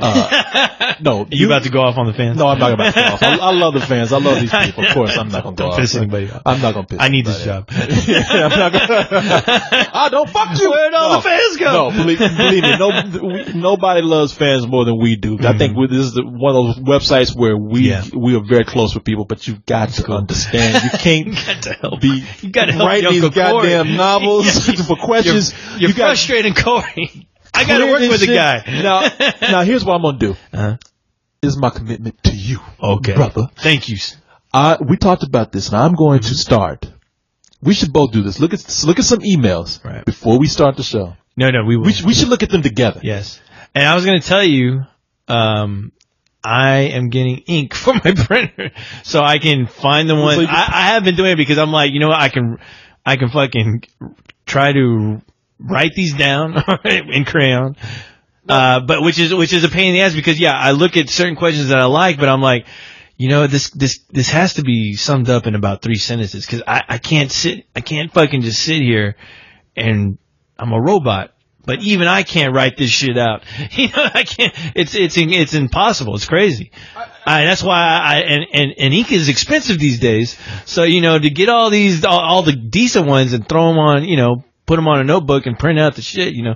But it needs to happen. And I'm sorry, you know. No. If anything, just copy and paste them and send them to me. But and I'm not even so mad like at the video game questions. I mean, nobody knows what somebody else is writing, so I don't mind it. I just don't want to answer another video game question. But and it's 3 a.m. I'm losing my fucking mind right now. But you and me both. But people, listen, I love you so much out there, you fans, that I will come to your house and strangle the fuck out of you if you keep writing me these long paragraphs for emails. We told you already. Use some common sense. We're not going to sit up there and read this shit. No. I mean, we're not. If anything is longer than 5 sentences, fuck it. Yeah, it's sorry. But hey, this is the past now. We're beyond this.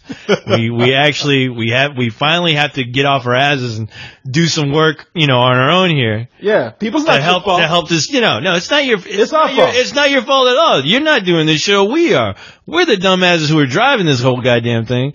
And it's about time for us to take some of the responsibility and clean up and fix this whole email segment because sometimes. You know, I don't want to bore anybody. I don't want to waste anyone's time while we're combing these emails. And, you know, when we find something with 3 paragraphs, as much as we'd love to read it and respond to you personally, but, you know, that's great and all, but when we're doing a show, we can't read a 3-paragraph email because it's ridiculous. That's why. Because I don't want to be sitting up here all night long. And I'm going to walk out of the goddamn room. I mean, you know, and if I was listening to this, I would turn it off. So. Okay. You know what? To show you that we're all right, I'm going to read one more question and we're done. Let's read this is actually one of those 10-sentence questions, but I found out where the question mark is. Okay. I don't want to leave on a bad note here. All right. My question is, we're going to get through this, Corey. Don't worry. This is from Mutton Chops. Yes. Mutton Chop Cartoon. My question is simply, seeing that with a lot of movies that have done well in the past year, sci-fi taking the lead in many avenues, is there a clear indicator that science fiction needs to take similar? But I can't read this. I was looking at you and I was like, "Are you sure you want to do that right now?" I think we should stop while the stopping is good. I was like, you're about to go nuts, which obviously you are. You're laughing. I tried to save you. I know you want to do, you know, your best to make everyone happy. And I'm like, you know what? I got to work with you. I don't want you going nuts. No, it's not. No. Okay, but that not. It's hey. This segment is going to get cleaned up. We're going to fix it. Don't you worry. I got my cool set of tools over here. And we're going to fix this shit. Yeah. But anyway, hey kids, we still love your emails. Keep sending them. Yeah. And and if you're lucky, because not everyone out there is a winner. If you're lucky, we'll read the cool ones and Yeah. we'll make this whole segment tolerable and fun. All right. Well, But if you have an enjoyment listening to our pain, that's even better. yeah, So, I'm hey, sure they are. So, good for you. so anyway, all right. I think that's it. Yeah, I gotta get out of here. Yeah, I think just like Wendy's, we'll see you tomorrow. So Yeah, before I rip my ears off. Corey goes insane. All Yeah. right, people. Good night. Yeah, good night, you sons of bitches. You know, email right now. No email. No. But I think Raymond wrote one of those emails.